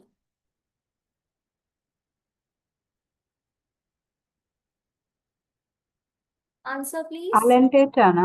Alan Tate. It's Alan Tate. Alan Tate is a new critic who introduced that key term tension. Tension എന്താണ്? Anybody? Balancing between extension and intention. Yes, very good, Sahana. Very good. I love that confidence. നമ്മൾ അങ്ങനെ confident ആയിട്ട് മുന്നോട്ട് വരാം. തെറ്റിയാലൊന്നും കുഴപ്പമില്ല. Because ഈ ഒരു trial and error മെത്തേഡാണ് നെറ്റ്. ഒരിക്കലും ഇപ്പം വെരി മച്ച് നോളജ് ഉള്ള ഞാൻ പോയി എഴുതിയാലും maybe I don't know. കാരണം നമ്മൾ എല്ലാ നോളജ് ഉള്ള ഒരാളല്ല. Because syllabus is so vast. എല്ലാം അറിഞ്ഞിരിക്കൽ ഇസ് ഇംപോസിബിൾ. പക്ഷെ നമ്മൾ അതിനെങ്ങനെ പ്രാക്ടീസ് ചെയ്ത് മെമ്മറൈസ് ചെയ്യുന്നത് എന്നുള്ളതാണ് കാര്യം. ഓക്കെ, അപ്പൊ നമുക്ക് എന്താക്കണം? നമ്മൾ പഠിച്ചതിൽ നമുക്ക് കോൺഫിഡൻസ് വേണം.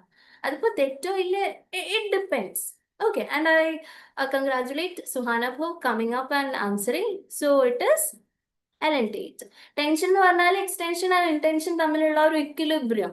It's the balance between extension and intention. Extension means surface level meaning, intention means inner level meaning. So this one. Answer.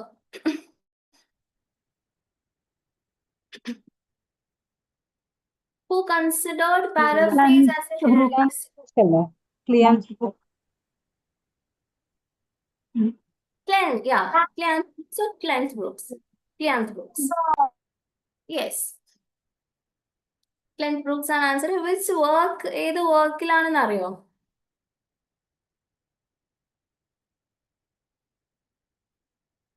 The well wrought on എന്ന് പറഞ്ഞിട്ടുള്ള ബുക്കിലുള്ള ഒരു എസ്സേ ആണ്. എസ്സേന്റെ പേര് തന്നെ ദ ഹെറസി ഓഫ് പാരഫ്രേസ് ആണ്. അതിലാണ് ക്ലെൻത്ത് Brooks പാരഫ്രേസിനെ പറ്റി പറയുന്നത്. Paraphrasing is very wrong. Okay, ഇനി പാരഡോക്സിനെ പറയുന്നത് ഏത് വർക്കിലാണ്? ദ വെൽ റോട്ട് ഓണിലുള്ള ഒരു എസ്സേ ഉണ്ട്. അത് നമ്മൾ PG ക്രിറ്റിസിസത്തിൽ പഠിച്ചിട്ടുണ്ടാവും. ദ ലാംഗ്വേജ് ഓഫ് പാരഡോക്സ്, അതിലാണ് പാരഡോക്സിനെ പറ്റി പറയുന്നത്.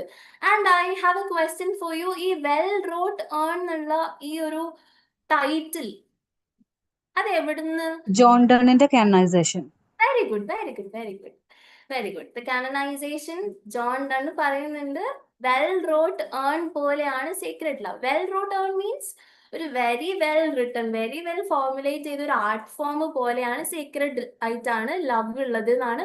ഒരു ആർട്ട് വേഴ്സസ് ലവ്, ഈ ഒരു കമ്പാരിസൺ ആണ് ജോൺ ഡൺ നടത്തുന്നത്. ഇതിന് പാരഡോക്സ് വെച്ചിട്ടാണ് കൂടുതലും ക്ലെൻത്ത് ബ്രൂക്സ് സപ്പോർട്ട് ചെയ്യുന്നത്. Paradox is a language of poetry. Okay, so the language of പാരഡോക്സിലാണ് പാരഡോക്സ് മെൻഷൻ ചെയ്യുന്നത്. ദ ഹെറസി ഓഫ് പാരഫ്രൈസ് എന്ന് പറഞ്ഞ എസ്സേയിലാണ് പാരഫ്രൈസിനെ പറ്റി മെൻഷൻ ചെയ്യുന്നത്.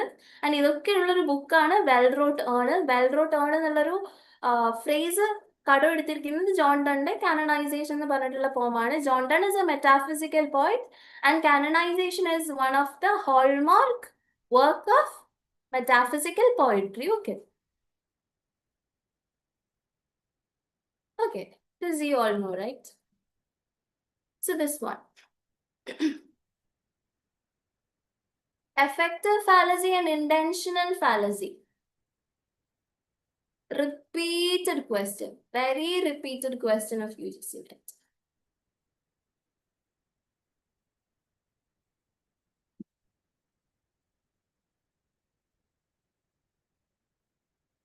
The error of interpreting a work in terms of author's design. Intentional fallacy. Intentional fallacy.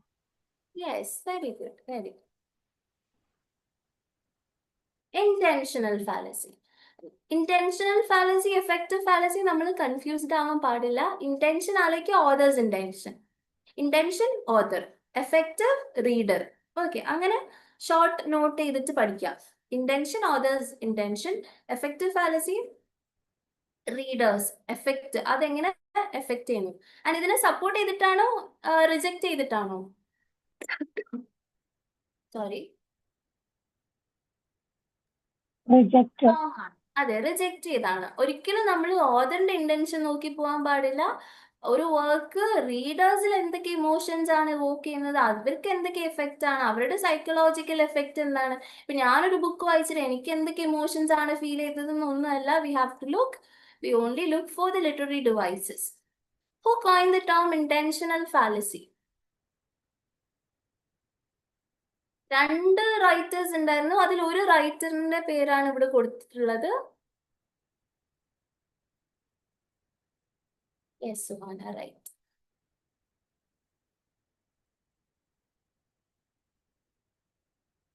Yes, Suhana, the correct answer is W.K. Wimsatt. Wimsattന്റെ കൂടെ ഒരാൾ കൂടി ഉണ്ടല്ലോ. Anybody know? മോൺറോയ് ആണോ? Yes, very good, very good. So, W.K. Wimsatt, Monroe, Beardsleyന്റെ കൂടെ എഴുതിയ essay ആണ് the intentional fallacy. ഈ ഒരു essay yes. Okay. Amina speaking anything? Okay. So, intentional fallacy and the effective fallacy were essays written by W.K. Wimsatt and Monroe Beardsley. And ഇവര് ഇത് ആദ്യം essays ആയിട്ട് സെവാനി review എന്ന് പറഞ്ഞിട്ടുള്ള ഒരു ജേർണലിലായിരുന്നു പബ്ലിഷ് ചെയ്തിട്ടുണ്ടായിരുന്നത്. ആൻഡ് ലേറ്റർ ഇതിനെ കോഡിഫൈ ചെയ്തിട്ട് വേർബൽ ഐക്കൺ എന്ന് പറഞ്ഞിട്ടുള്ള ബുക്കിലാണ് റീപബ്ലിഷ് ചെയ്തത്. Okay, next. ഞാൻ intentional fallacy, effective fallacy related ആയിട്ട് ഈ 3 ക്വസ്റ്റ്യൻ അടുപ്പിച്ച് തരാൻ കാരണം ഏതൊരു നെറ്റ് ക്വസ്റ്റ്യൻ പേപ്പർ എടുത്താലും ഇന്റൻഷണൽ ഫാലസി ഒരു എഫക്റ്റീവ് ഫാലസി കാണാം. അപ്പൊ നിങ്ങൾ അത് മനസ്സിലാക്കിയിട്ട് പഠിക്കാൻ വേണ്ടിയിട്ടാണ്. ഈസി വൺ നമ്മൾ ഡിസ്കസ് ചെയ്ത് തന്നെ. This is very easy one. Option C. C, yes, option C. Wimsatt and Beardsley. Okay. Intentional fallacy first 1946, effective fallacy 1949. Okay. Next question. ഞാൻ പറഞ്ഞിട്ടുണ്ട് ബുക്കിന്റെ സബ് ടൈറ്റിൽ ചോദിക്കാറുണ്ട് പലപ്പോഴായിട്ട്. Actually, study in poetry ആണോ? Studies in poetry. Yes, yes, yes. So, I.A. റിച്ചാർഡ്സിന്റെ practical criticism ആണ് ഈ new criticism എന്നുള്ളൊരു മൂവ്മെന്റ് സ്റ്റാർട്ട് ചെയ്യാൻ ഹൈലി ഇൻഫ്ലുവൻസ് ചെയ്തിട്ടുള്ളത്. അപ്പൊ I.A. റിച്ചാർഡ്സ് പ്രൊപ്പഗേറ്റ് ചെയ്ത ഐഡിയ എന്താണ്? Practical criticism. ഞാൻ പറഞ്ഞിട്ടുണ്ട് ക്ലാസ് റൂം സ്റ്റഡി ആയിരുന്നു, ഒരു എക്സ്പെരിമെന്റ് ആയിരുന്നു, ക്ലോസ് റീഡിങ് വെച്ചിട്ട് കുട്ടികളുടെ സൈക്കോളജിക്കൽ റെസ്പോൺസ് അറിയാൻ വേണ്ടിയിട്ട്. ആ ഒരു ബുക്കാണ് practical criticism. And the answer is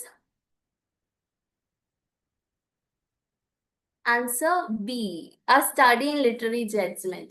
A studies in poetry നമ്മൾ കൺഫ്യൂസ് ചെയ്യാൻ ചാൻസ് ഉണ്ട്. കാരണം ക്ലെൻത്ത് ബ്രൂക്സിന്റെ ഒരു എസ്സേ ആണ് സ്റ്റഡീസ് ഇൻ പോയട്രി. ക്ലെൻത്ത് ബ്രൂക്സും എഴുതിയിട്ടുണ്ട്, വേറെ കുറെ റൈറ്റേഴ്സും, Matthew Arnold I think studies in poetry എന്നുള്ള വർക്ക് കുറെ ക്രിട്ടിക്സ് പബ്ലിഷ് ചെയ്തിട്ടുണ്ട്. ആക്ച്വലി നമ്മൾ കൺഫ്യൂസ് ചെയ്യിക്കാനുള്ളൊരു മെത്തേഡാണ് ഓപ്ഷൻ എ അവിടെ കൊണ്ടുവച്ചത്. ഓക്കെ, ക്ലെൻത്ത് ബ്രൂക്സിന്റെ ഒരു വർക്കിന്റെ സബ് ടൈറ്റിൽ കൂടിയാണ് സ്റ്റഡീസ് ഇൻ പോയട്രി. ഒരു എസ്സേ ചെയ്തിട്ടുണ്ട് studies in poetry. So practical ക്രിറ്റിസിസത്തിന്റെ ഓപ്ഷൻ എന്താണ്? Study in literary judgment. Okay, okay, ഇതിന് ആൻസർ ചെയ്യും. This is a question that was asked in 2024 June edition. Option A, sense, feeling, tone, intention. Option A, sense, feeling, tone. Very good, very good. Sense, feeling, tone, intention. These were. ഇത് എന്താ ചെയ്യുന്നത്? ഈ 4 kinds of aspects ആണ് ഒരു വർക്കിന് ഒരു meaning കൊടുക്കുന്നത് എന്നാണ് ഐ.എ. റിച്ചാർഡ്സ് പറഞ്ഞിട്ടുള്ളത് in his principles of literary criticism. Okay.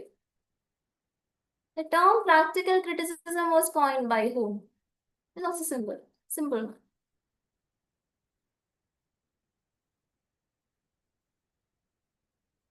Answer. Practical criticism. Practical criticism, I A. Richards. ഏത് ഇയറിലാണ് പ്രാക്ടിക്കൽ ക്രിറ്റിസിസം എഴുതിയത്? Anybody of you know? 1929. Very good, very good. 1929 practical criticism എന്നുള്ളൊരു വർക്കിലാണ് ഈ ഒരു എപ്പോണിമസ് ആയിട്ട്, അതായത് പ്രാക്ടിക്കൽ ക്രിറ്റിസിസം എന്നുള്ള തീം തന്നെ കൊണ്ടുവരുന്നത്. Okay, this one. I A. Richards new criticism influence ചെയ്തതുകൊണ്ടാണ് കേട്ടോ ഞാൻ ഇത് പറയുന്നത്. But actually ഐ.എ. റിച്ചാർഡ്സിന് പഠിക്കാനാണെങ്കിൽ നമുക്ക് കുറേ പഠിക്കാനുണ്ട്.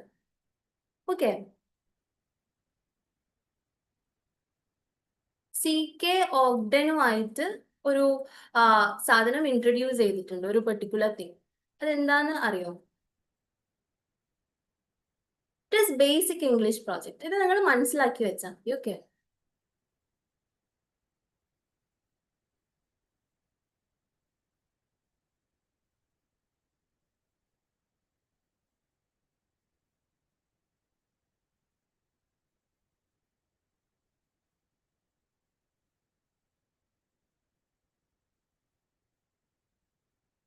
ഈ ഒരു പോയിന്റ്സ് നിങ്ങൾ നോട്ട് ചെയ്യും. ഒരു 2 minutes എൻ്റെ ലാപ്പ് ചാർജ് ചെയ്ത് തീരുന്നുണ്ട്.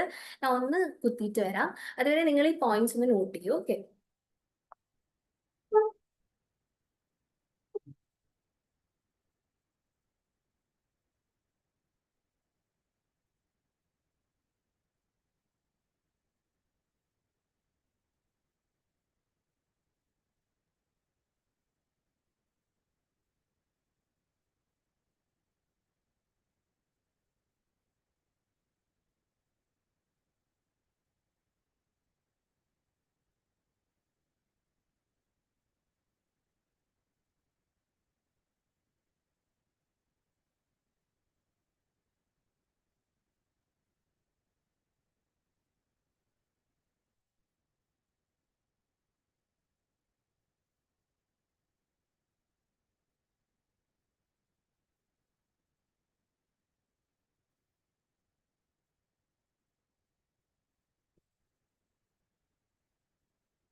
Okay, sorry for the delay.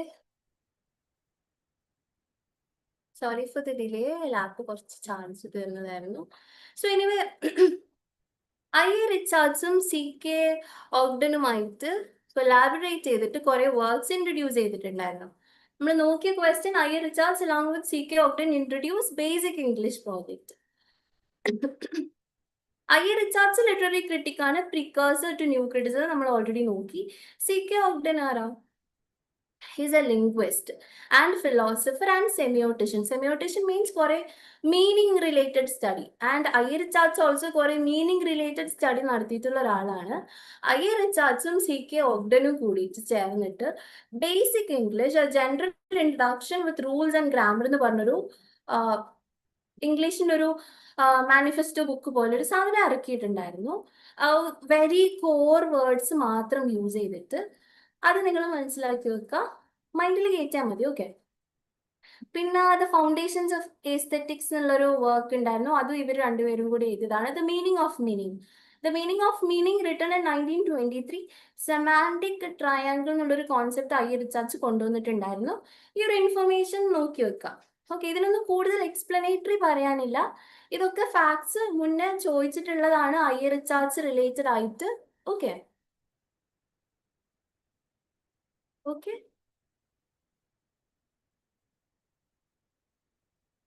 Move ചെയ്യാം, കാരണം ഇതിൽ കൂടുതൽ നമ്മൾ നോക്കണ്ട. പിന്നെ ബേസിക് ഇംഗ്ലീഷിന്റെ ബേസിക്കിന്റെ ഒരു അബ്രിവിയേഷൻ ഫോം ആണ് ബേസിക് എന്ന് പറഞ്ഞത്.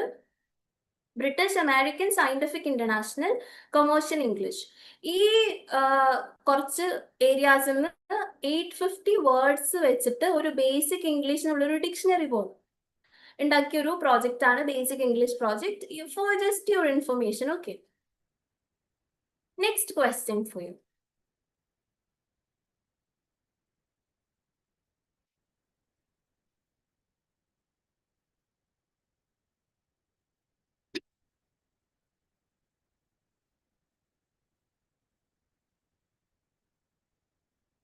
ഇങ്ങനത്തെ ലോങ് ക്വസ്റ്റ്യൻസ് വരുമ്പോൾ നിങ്ങൾ നോക്കേണ്ടത് എന്താണെന്ന് വെച്ചാൽ ഏതൊക്കെ ഏരിയാസ് നമ്മളെ നമ്മളെ പറ്റിക്കാൻ വേണ്ടിയിട്ട് യൂസ് ചെയ്യുന്നതും ഉണ്ടാവും. അപ്പൊ നിങ്ങൾ സഡൻ റീഡിങ് ചെയ്ത് പോകരുത്, അണ്ടർസ്റ്റാൻഡ് ചെയ്യുക. ചിലപ്പോൾ നോട്ട് ആപ്ലിക്കബിൾ എന്ന് ചോദിക്കും, ചിലപ്പോൾ ആപ്ലിക്കബിൾ എന്ന് ചോദിക്കും. അപ്പൊ ഫേവർ ചെയ്യുന്ന സ്റ്റേറ്റ്മെന്റ്സ് അല്ലാത്തതും ചോദിക്കാൻ ചാൻസ് ഉണ്ട്. അപ്പൊ ക്വസ്റ്റ്യൻ നല്ലപോലെ അണ്ടർസ്റ്റാൻഡ് ചെയ്യുക. തന്നിരിക്കുന്ന ഓപ്ഷൻസ് നല്ലപോലെ നമ്മുടെ മൈൻഡിൽ കയറ്റി വെക്കുക. ഓക്കെ,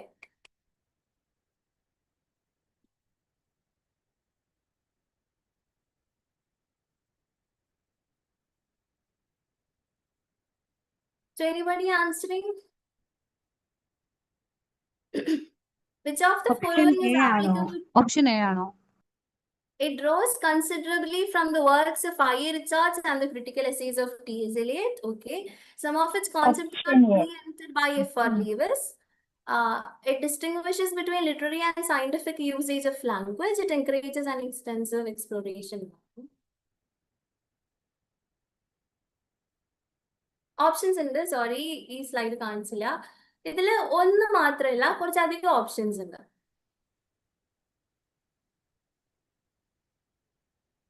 ഇതാണ് ട്രിക്കിയസ്റ്റ് പാർട്ട്. നമുക്ക് ഒരു പോയിന്റ് മാത്രം അറിഞ്ഞാൽ പോരാ, we should know it.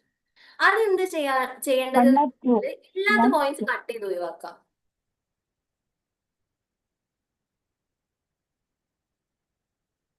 Any idea?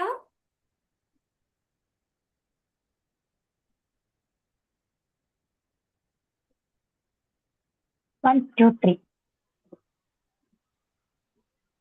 1, 2, 3 option. 1, 2, 3, yes. 1, 2, 3 is correct answers ആണ്. നാലാമത്തെ പോയിന്റ് നമുക്ക് നോക്കാം. It encourages an extensive exploration of contextual and autobiographical background of a literary production. ചെയ്യാറുണ്ടോ? Autobiographical വരുന്നില്ല, റിജക്ട് ചെയ്യണം. Autobiographical background കംപ്ലീറ്റ്ലി റിജക്ട് ചെയ്ത് കോണ്ടെക്സ്റ്റുവലോ social കോണ്ടെക്സ്റ്റോ historical കോണ്ടെക്സ്റ്റോ ഒന്നും consider ചെയ്യാറില്ല. It vouches for a historical analysis of a text. Historical analysis ചെയ്യാറുണ്ടോ? ഇല്ല, historical analysis ചെയ്യാറില്ല. So obviously 1, 2, 3 are the correct answers. Okay, very good, very good. Very good, okay. I.A. Richards ആണ് practical criticism. T.S. Eliot impersonality theory propose ചെയ്ത ആളാണ്. Leavis ആണ് സ്ക്രൂട്ടിനിയിൽ കൂടി close reading emphasise ചെയ്തിട്ടുള്ളത്. For your information. Okay, let's move on to the next question.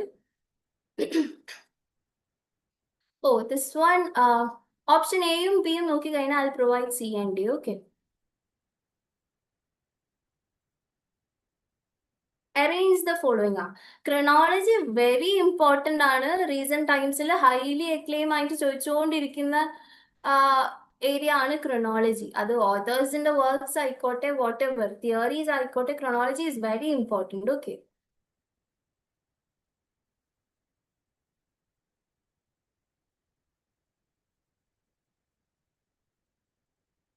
ഇത് നോക്കി option സിയും ഡിയും കാണിച്ചു. ഇതെങ്ങനെയാ ടാക്കിൾ ചെയ്യേണ്ടതെന്ന് അറിയോ? നമുക്ക് നോക്കാം ഏതൊക്കെ ഓപ്ഷൻസ് ആണ്. സ്ട്രക്ചറലിസം തന്നിട്ടുണ്ട്, സൈക്കോ അനാലിസിസ് തന്നിട്ടുണ്ട്, ഓറിയന്റലിസം തന്നിട്ടുണ്ട്, ന്യൂ ക്രിറ്റിസിസം തന്നിട്ടുണ്ട്, എക്കോ ക്രിറ്റിസിസം തന്നിട്ടുണ്ട്. ഇതിൽ ഏർലി ആയിട്ടുള്ള ഒരു ടൈം ഏതാ, ഒരു തിയറി ഏതാ? സൈക്കോ അനാലിസിസ് നമുക്കറിയാം. ഫ്രോയിഡ് 1890s ഫ്രോയിഡും ഒക്കെ കൊണ്ടുവന്നിട്ടുള്ളത് psycho analysis. 1890. Okay, 1890s psycho analysis കൊണ്ടുവന്നിട്ടുള്ളത്. ന്യൂ ക്രിറ്റിസിസം ഏത് ടൈം പീരീഡിലാണ്? 1920s സ്റ്റാർട്ട് ചെയ്തത് അല്ലേ? 1920s. ഓക്കെ, പിന്നെ നെക്സ്റ്റ് വരുന്നത് ഏതാ? സ്ട്രക്ചറലിസം 1950s ആ ഒരു ടൈമിൽ. പിന്നെ നമുക്കറിയാം ഓറിയന്റലിസം, എക്കോ ക്രിറ്റിസിസം ആണ്. എക്കോ ക്രിറ്റിസിസം എന്ന് പറഞ്ഞാല് 2000 ആ ഒരു ടൈം ആകുമ്പോഴത്തേക്ക് തുടങ്ങിയതാണ്. എക്കോ ക്രിറ്റിസിസം എപ്പോഴും ലാസ്റ്റിലായിരിക്കും. കാരണം എക്കോ ക്രിറ്റിസിസം തിയറി നമുക്കറിയാം, നമ്മൾ ലിറ്റററി തിയറി ആൻഡ് ക്രിറ്റിസിസം പഠിക്കുമ്പോൾ ലാസ്റ്റിലോട്ടുള്ള ഒരു ഓപ്ഷൻ അല്ല എക്കോ ക്രിറ്റിസിസം. ദാറ്റ് മീൻസ് അത് ആദ്യം തുടങ്ങിയിട്ടുണ്ടായിരുന്നില്ല. എൻവയോൺമെന്റൽ പ്രോബ്ലംസ് അറൈസ് ചെയ്യാൻ തുടങ്ങിയപ്പോൾ ആണ് എക്കോ കൺസേൺ വരാൻ തുടങ്ങിയപ്പോഴാണ് എക്കോ ക്രിറ്റിസിസം വന്നത്. അപ്പൊ അതെപ്പോഴും ലാസ്റ്റ് ആയിരിക്കും. ഓറിയന്റലിസം വന്നതോ പോസ്റ്റ് കൊളോണിയലിസം അല്ലെങ്കിൽ കൊളോണിയൽ പീരീഡിന് ശേഷമാണ് ഓറിയന്റലിസം വരാൻ തുടങ്ങിയത്. അപ്പൊ ഓറിയന്റലിസം, എക്കോ ക്രിറ്റിസിസം ലാസ്റ്റിലേക്കാണ്. ഏറ്റവും last eco criticism. First psychoanalysis in 1890s, new criticism in 1920s, structuralism in 1950s, 60s, orientalism after 1950 ആ ഒരു ടൈമിൽ, eco criticism late to the 20th century. അപ്പൊ option B. Very good. Option B ആണ് correct ആയിട്ടുള്ള answer വരുന്നത്. Sorry, my slide is not displaying. Okay, so next question.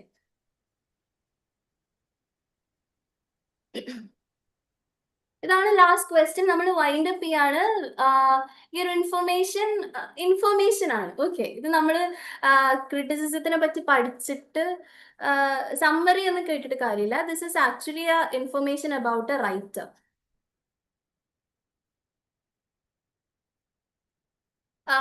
I give you clue. New ക്രിറ്റിസിസത്തിൽ കൂടുതൽ കുറെ ടെക്സ്റ്റ് ബുക്സും കുറെ വർക്ക്സും കുറെ ലിറ്റററി ഡിവൈസസ് കോൺട്രിബ്യൂഷൻ കൊടുത്തതും മെറ്റാഫിസിക്കൽ പോയിറ്റ്സിന് എപ്രൈസ് ചെയ്തിട്ടുള്ളതുമായിട്ടുള്ള ഒരു ന്യൂ ക്രിട്ടിക്ക.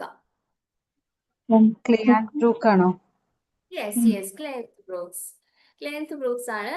ഇതിൽ എക്സ്പ്ലനേറ്ററി ആയിട്ട് പറയാനില്ല. കൾച്ചറൽ അറ്റാച്ച് ആയിട്ട് American embassy in London.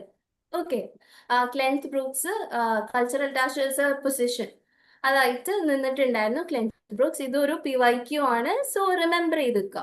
Okay, മെമ്മറിയിൽ ഉണ്ടാക്കി വെക്കുക.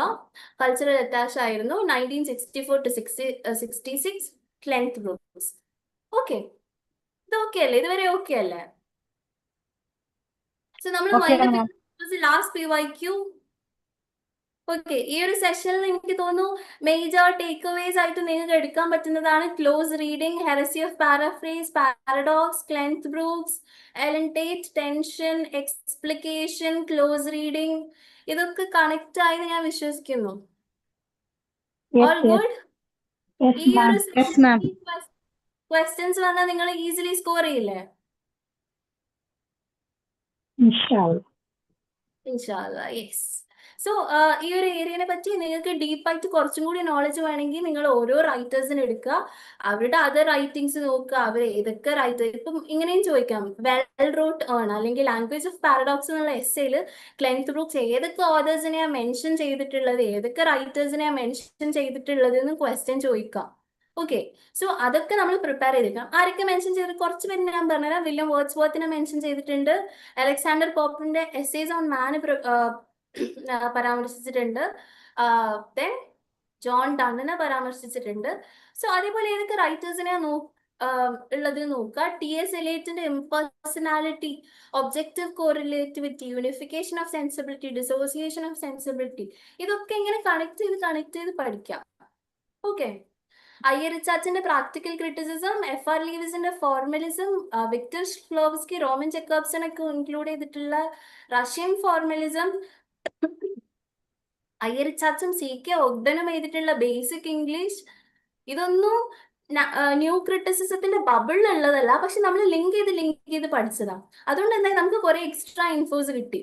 ന്യൂ ക്രിട്ടിക് ആയിട്ടുള്ള ക്ലെയൻത്ത് ബ്രൂക്സ് കൾച്ചറൽ അറ്റാച്ച് ആയിട്ട് ഉണ്ടായിരുന്നു എന്ന് പഠിച്ചു, American embassy in London. Okay, അപ്പൊ ഈ ഒരു അപ്രോച്ച് ആണ് നിങ്ങൾ എടുക്കേണ്ടത്. ഒരു ടോപ്പിക് എടുക്കുമ്പോൾ ആ ടോപ്പിക്കിന്റെ വെരി കോർ കോൺസെപ്റ്റ്സ് കീവേഡ്സ് ആയിട്ട് പഠിക്കാം. മേജർ റൈറ്റേഴ്സ് ആരൊക്കെയാന്ന് നോക്കുക, മേജർ റൈറ്റിംഗ്സ് നോക്കുക, അതിൽ എന്തൊക്കെ പരാമർശിച്ചിട്ടുണ്ടെന്ന് കീവേഡ്സ് ആയിട്ട് നോക്കുക. ദെൻ അത് വെച്ചിട്ട് മാക്സിമം PYQs ചെയ്യുക. എന്നിട്ട് നിങ്ങൾ തന്നെ ക്വസ്റ്റ്യൻ ഫോം ചെയ്യുക. ഇപ്പൊ ഞാൻ ഇപ്പൊ ചോദിച്ചില്ല, അതായത് ക്ലെൻറ്റ് ബ്രൂക്സിന്റെ ലാംഗ്വേജ് ഓഫ് പാരഡോക്സിൽ ഏതൊക്കെ റൈറ്റേഴ്സിനാണ് പരാമർശിച്ചിട്ടുള്ളത്, അങ്ങനെ ചോദിക്കാം. ഹെറസി ഓഫ് പാരാഫ്രേസിന് ആ ഒരു എസ്സേയിൽ കുറച്ച് എക്സാമ്പിൾസ് ക്ലെൻറ്റ് ബ്രൂക്സ് വെക്കുന്നുണ്ട്, അത് ഏതൊക്കെയാന്ന് ചോദിക്കാം. IA റിച്ചാർഡ്സും CK ഒഗ്ഡനും ഉള്ള other works, other collaborative works നോക്കാം. സ്ക്രൂട്ടിനിയിൽ FR ലീവ്സ് എന്തൊക്കെ പരാമർശിച്ചിട്ടുണ്ട്, keywords, only keywords, okay, not at all summary. നിങ്ങൾക്ക് PG ഇംഗ്ലീഷിന്റെ പേപ്പർ, എക്സാം പേപ്പർ, ബോർഡ് എക്സാമിന് മാത്രമേ യൂസ്ഫുൾ ആവുള്ളൂ, അല്ലാതെ യൂസ്ഫുൾ ആവില്ല. നിങ്ങൾ ക്യാരക്ടേഴ്സിനെ നോക്കുക, കീവേഡ്സ് നോക്കുക, കീ തീംസ് നോക്കുക, എന്തെങ്കിലും ലിറ്റററി ഡിവൈസസ് യൂസ് ചെയ്തിട്ടുണ്ടോ നോക്കുക. ഓക്കെ, ഇങ്ങനെയാണ് അപ്രോച്ച് ചെയ്യേണ്ടത്. നിങ്ങൾക്കിപ്പം ഏകദേശം ഐഡിയ കിട്ടിയില്ലേ ന്യൂ ക്രിറ്റിസിസം എന്താണ്, അത് ലിങ്ക് ചെയ്തിട്ട് എന്തൊക്കെയാ പഠിക്കേണ്ടത്, എങ്ങനെയൊക്കെയാ PYQs വരുന്നത്. മെജോറിറ്റി ഡയറക്റ്റ് ക്വസ്റ്റ്യൻസ് ആണ് ന്യൂ ക്രിറ്റിസിസം എന്ന് വരിക. ഓക്കെ, അത് നിങ്ങൾ ഈ PYQ നോക്കിയപ്പോൾ മനസ്സിലായിട്ടുണ്ടാവും. ഞാൻ ഒരു ക്വസ്റ്റ്യൻ ചോദിക്കാണ്, നിങ്ങൾക്ക് ഇതിൽ നിന്ന് ഏറ്റവും ഡിഫിക്കൽട്ട് ആയിട്ട് ഏരിയ ഏതാ തോന്നിയത്? ഇതൊക്കെ എങ്ങനെയാ ഓർത്തിരിക്കുക പറഞ്ഞാല്, ഇപ്പൊ ഞാനായാലും എക്സാമിന് പ്രിപ്പയർ ചെയ്യുമ്പോൾ കുറേ ബൈ ഹാർട്ട് പഠിച്ചിട്ടൊന്നുമല്ല. നമ്മള് PYQs കുറേ ചെയ്യുമ്പോൾ ഇപ്പൊ നമുക്ക് എന്താ, ക്ലെൻറ്റ് ബ്രൂക്സിന്റെ കുറേ PYQs ചെയ്തപ്പോൾ ക്ലെൻറ്റ് ബ്രൂക്സ് ആണ് വെൽ റോട്ട് ആണ് എഴുതിയത്, നമുക്ക് മൈൻഡിൽ ഐഡിയ ഉണ്ട്. അതേപോലെ ഇന്റൻഷനൽ ഫാലസി, എഫക്റ്റീവ് ഫാലസി ഒരു 10-15 PYQs ചെയ്യുമ്പോൾ നമുക്ക് അത് എന്താണെന്ന് ഐഡിയ കിട്ടും. എലൻ ടേറ്റിനെ കുറിച്ച് ഒരു 10 PYQ ചെയ്യുമ്പോൾ അത് നമ്മളുടെ മൈൻഡിൽ ഉണ്ടാവും. അപ്പൊ അങ്ങനെ PYQs ചെയ്താണ് നമ്മൾ മെമ്മറിയിൽ കയറ്റേണ്ടത്. അല്ലാതെ നമ്മൾ okay Cleanth Brooks is well wrought ഇങ്ങനെ 10 പ്രാവശ്യം പറഞ്ഞ് പഠിക്കുമ്പോൾ ഒരിക്കലും ഒബ്വിയസ്ലി നമ്മൾ ഫംബിൾ ചെയ്യും. എക്സാം ഹാളിൽ പോയിട്ട് അതാണോ ഇതാണോ എന്നുള്ള കൺഫ്യൂഷൻ വരും. അപ്പോൾ നമ്മൾ മാക്സിമം പ്രാക്ടീസ് ചെയ്യുക, പ്രോപ്പർ കീവേഡ്സിനെ മനസ്സിലാക്കുക. ഓക്കെ, പ്രോപ്പർ കീവേഡ്സിനെ മനസ്സിലാക്കുക. ദിസ് ഇസ് ദ, ഞാൻ ഒരു പോയിന്റ് ആയിട്ട് പറഞ്ഞതാണ്, PYQs മാക്സിമം ചെയ്യുക. അതല്ലാതെ we doesn't have any shortcut. കാരണം syllabus is very vast. Syllabus ഭയങ്കര വാസ്റ്റ് ആണ്. നമ്മൾ എത്രത്തോളം PYQ ചെയ്യുന്നു അത്രത്തോളം we have the chance to succeed. ഇതൊരു ഗെയിം ഓഫ് പ്രോബബിലിറ്റിയാണ്. നമ്മൾ ഈ നെറ്റിന്റെ ഗെയിം എന്താണെന്ന് മനസ്സിലാക്കുക, അവരെന്ത് ഗെയിമാണ് നമ്മളെ കൊണ്ട് ഉദ്ദേശിക്കുന്നതെന്ന് മനസ്സിലാക്കുക. എന്നിട്ട് അതിലുള്ള ട്രിക്കിയസ്റ്റ് പാർട്സ് നമ്മൾ ടാക്കിൾ ചെയ്ത് ചെയ്യുക. അതല്ലാതെ വേറെ ഈസിയസ്റ്റ് വേ ഒന്നുമില്ല. ബട്ട് മനസ്സിലാക്കി വെക്കുക, കുറേ വായിക്കുന്നതിലല്ല, ഉള്ളത് നമ്മളെങ്ങനെ പ്രാക്ടീസ് ചെയ്തെടുക്കുന്നു എന്നുള്ളതാണ്. ഓക്കെ, ഞാൻ പറഞ്ഞിട്ടുണ്ട്, ഒരിക്കലും ന്യൂ ക്രിറ്റിസിസം വായിക്കും അല്ലെങ്കിൽ ഏതൊരു ടോപ്പിക് എടുക്കുകയാണെങ്കിലും ബബിളായിട്ട് വായിക്കരുത്, ഉള്ളത്തെ മാത്രം നോക്കിയിരിക്കരുത്, കണക്ട് ചെയ്ത് പഠിക്കുക. അപ്പൊ നമ്മൾ ആ ടോപ്പിക് എടുക്കുമ്പോൾ അതൊന്നും ഓർമ്മയുണ്ടാവും. ഇപ്പൊ നിങ്ങൾ TS എൽറ്റിന്റെ ട്രഡീഷൻ ആൻഡ് ഇൻഡിവിജ്വൽ ടാലന്റ് ബുക്കാണ് വായിക്കുന്നതിൽ ഇംപേഴ്സണാലിറ്റി വരുമ്പോൾ നിങ്ങൾ ഓർക്കും, ന്യൂ ക്രിറ്റിസിസത്തിന് ഇൻഫ്ലുവൻസ് ചെയ്തിട്ടുണ്ടല്ലോ.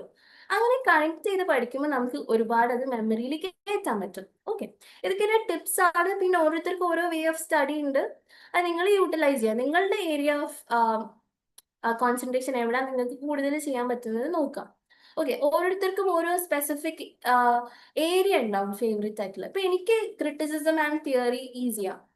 ബ്രിട്ടീഷ് ലിറ്ററേച്ചർ, ഡ്രാമ, പോയട്രി അത് പഠിക്കുന്നതിനേക്കാളും കുറച്ചുകൂടി ഈസി ക്രിറ്റിസിസം ആൻഡ് തിയറി. അപ്പൊ ഞാൻ എന്താക്കുമെന്ന് വെച്ചാൽ ക്രിറ്റിസിസം ആൻഡ് തിയറിന്ന് അത് പഠിച്ചിട്ട് അത് വെച്ച് ബ്രിട്ടീഷ് ലിറ്ററേച്ചറിന് കണക്ട് ചെയ്യും. ഓക്കെ, അപ്പോൾ ചിലർക്ക് മെത്തഡോളജി ആൻഡ് റിസർച്ച് മെത്തഡോളജി പഠിക്കുന്നതായിരിക്കും ഈസി. അപ്പൊ അവർ അത് പഠിച്ചിട്ട് അത് എക്സാമ്പിൾ ആക്കിയിട്ട് ബാക്കിയുള്ളത് കണക്ട് ചെയ്യും. അപ്പൊ കണക്റ്റിംഗ് ലിങ്ക് സ്റ്റഡി മെത്തേഡ് പറയും, ലിങ്കിങ് മെത്തേഡ് അല്ലെങ്കിൽ ബ്രിഡ്ജിങ് മെത്തേഡ്. ആ ഒരു മെത്തേഡ് യൂസ് ചെയ്യാൻ ഞാൻ നിങ്ങളുടെ അടുത്ത് സജസ്റ്റ് ചെയ്യും. And all the best for every one. ഇനി ഉള്ള എക്സാം ക്രൂഷ്യൽ ആയിട്ട് വന്നുകൊണ്ടിരിക്കുകയാണ്, 2 months ഉള്ളൂ. സിവിയർ ആയിട്ട് വിഗറസ് ആയിട്ട് പ്രിപ്പയർ ചെയ്യുക. Very all the best for you all. And ഈ ഒരു ഏരിയ നിങ്ങൾ ഫർദർ ഹോംവർക്ക് ചെയ്ത് മൈൻഡിൽ കയറ്റുക. നിങ്ങൾ തന്നെ കുറച്ച് ക്വസ്റ്റ്യൻസ് പ്രിപ്പയർ ചെയ്യുക. Okay, and thank you for. And once more നിങ്ങളെ ഇൻഫോം ചെയ്യാണ്, നാളെ നമ്മളുടെ പുതിയ ബാച്ച് തുടങ്ങുന്നുണ്ട്. ആൻഡ് നമ്മളുടെ റിസൾട്ട് തന്നെ it will speak for itself. Okay, നമ്മുടെ റിസൾട്ട് നിങ്ങൾക്ക് ഏറ്റവും വലിയൊരു പ്രൂഫാണ് how we prepare our students. ഏറ്റവും കോർ ആയിട്ടുള്ള ഏറ്റവും നെറ്റ് ട്രെൻഡ്സ് വെച്ചിട്ടാണ് നമ്മൾക്ക് അവർ വെരി കോർ ഐഡിയാസ് ആണ് നമ്മൾ നമ്മുടെ സ്റ്റുഡൻസിന് കൊടുക്കുന്നത്. സോ ആ ഒരു ഏരിയാസ് പഠിച്ച് മാക്സിമം സക്സീഡ് ചെയ്യാൻ ശ്രമിക്കാം. നമ്മുടെ ബാച്ച് നാളെ തുടങ്ങുന്നുണ്ട് and we have A very good offer for you. Already available ആയിട്ടുള്ള ഓഫറിന് പുറമെ 500 റുപ്പീസ് സ്പെഷ്യൽ ഡിസ്കൗണ്ട് നമ്മൾ നിങ്ങൾക്ക് നൽകുന്നതായിരിക്കും. ഈ താഴെ കാണുന്ന നമ്പറിൽ കോൺടാക്ട് ചെയ്യുക, അഡ്മിഷൻ എടുക്കുക. Will be providing the best of experience, best of net education experience for you. നമ്മളുടെ യൂട്യൂബ് ചാനൽ സബ്സ്ക്രൈബ് ചെയ്യുക, എഡ്ഫിൽ ലേണിംഗ് എന്നുള്ള ചാനൽ സബ്സ്ക്രൈബ് ചെയ്യുക, നോട്ടിഫിക്കേഷൻസ് ഓൺ ആക്കി വെക്കുക. ബിക്കോസ് നമുക്ക് ക്ലാസ്സസ് വരുമ്പോൾ നിങ്ങൾക്ക് നോട്ടിഫൈ ചെയ്യുന്നതായിരിക്കും. സോ ഇന്നത്തെ ക്ലാസ് നിങ്ങൾക്ക് യൂസ്ഫുൾ ആണെന്ന് വിചാരിക്കുന്നു. So I'm going to wind up. PYQs നിങ്ങൾ തന്നെ കുറച്ച് ക്വസ്റ്റ്യൻസ് പ്രിപ്പയർ ചെയ്യുക. ആൻഡ് ന്യൂ ക്രിറ്റിസിസത്തിൽ ബാക്കിയുള്ള റൈറ്റേഴ്സിന് അവരെന്തൊക്കെ വർക്ക്സ് എഴുതിയിട്ടുള്ളത് എന്നൊക്കെ നോക്കി നിങ്ങൾ പഠിക്കുക. ഓക്കെ, സോ വൈൻഡ് അപ്പ് ചെയ്യട്ടെ. All good. So thank you Thank for you, ma'am. being very responsive. Okay, നിങ്ങൾ ആൻസേഴ്സ് ഒക്കെ ഓവർ കൺഫ്യൂഷൻ ഇല്ലാതെ നിങ്ങൾ ഈസിലി ടപ്പ് പറഞ്ഞിട്ട് ചെയ്തിട്ടുണ്ടായിരുന്നു. സോ ഈ ഒരു അപ്രോച്ച് UGCNET എക്സാക്ട് എക്സാം വരുമ്പോഴും നിങ്ങൾ എടുക്കുക. കോൺഫിഡൻ്റ് ആയിരിക്കുക. നമ്മൾ പഠിച്ചാലും നമ്മൾ കോൺഫിഡൻ്റ് ആയിരിക്കുക. Okay, so thank you Okay. All. Okay, thank thank you you, very ma'am. Much. Thank you. Thank you so much ma'am, നല്ല യൂസ്ഫുൾ ആയിരുന്നു കേട്ടോ. Thank you. Wishing you all the very best. നിങ്ങളൊക്കെ net exam successfully complete ചെയ്യട്ടെ. ഭാവിയിലുള്ള professors ഒക്കെ ആവട്ടെ. Thank you all. Okay.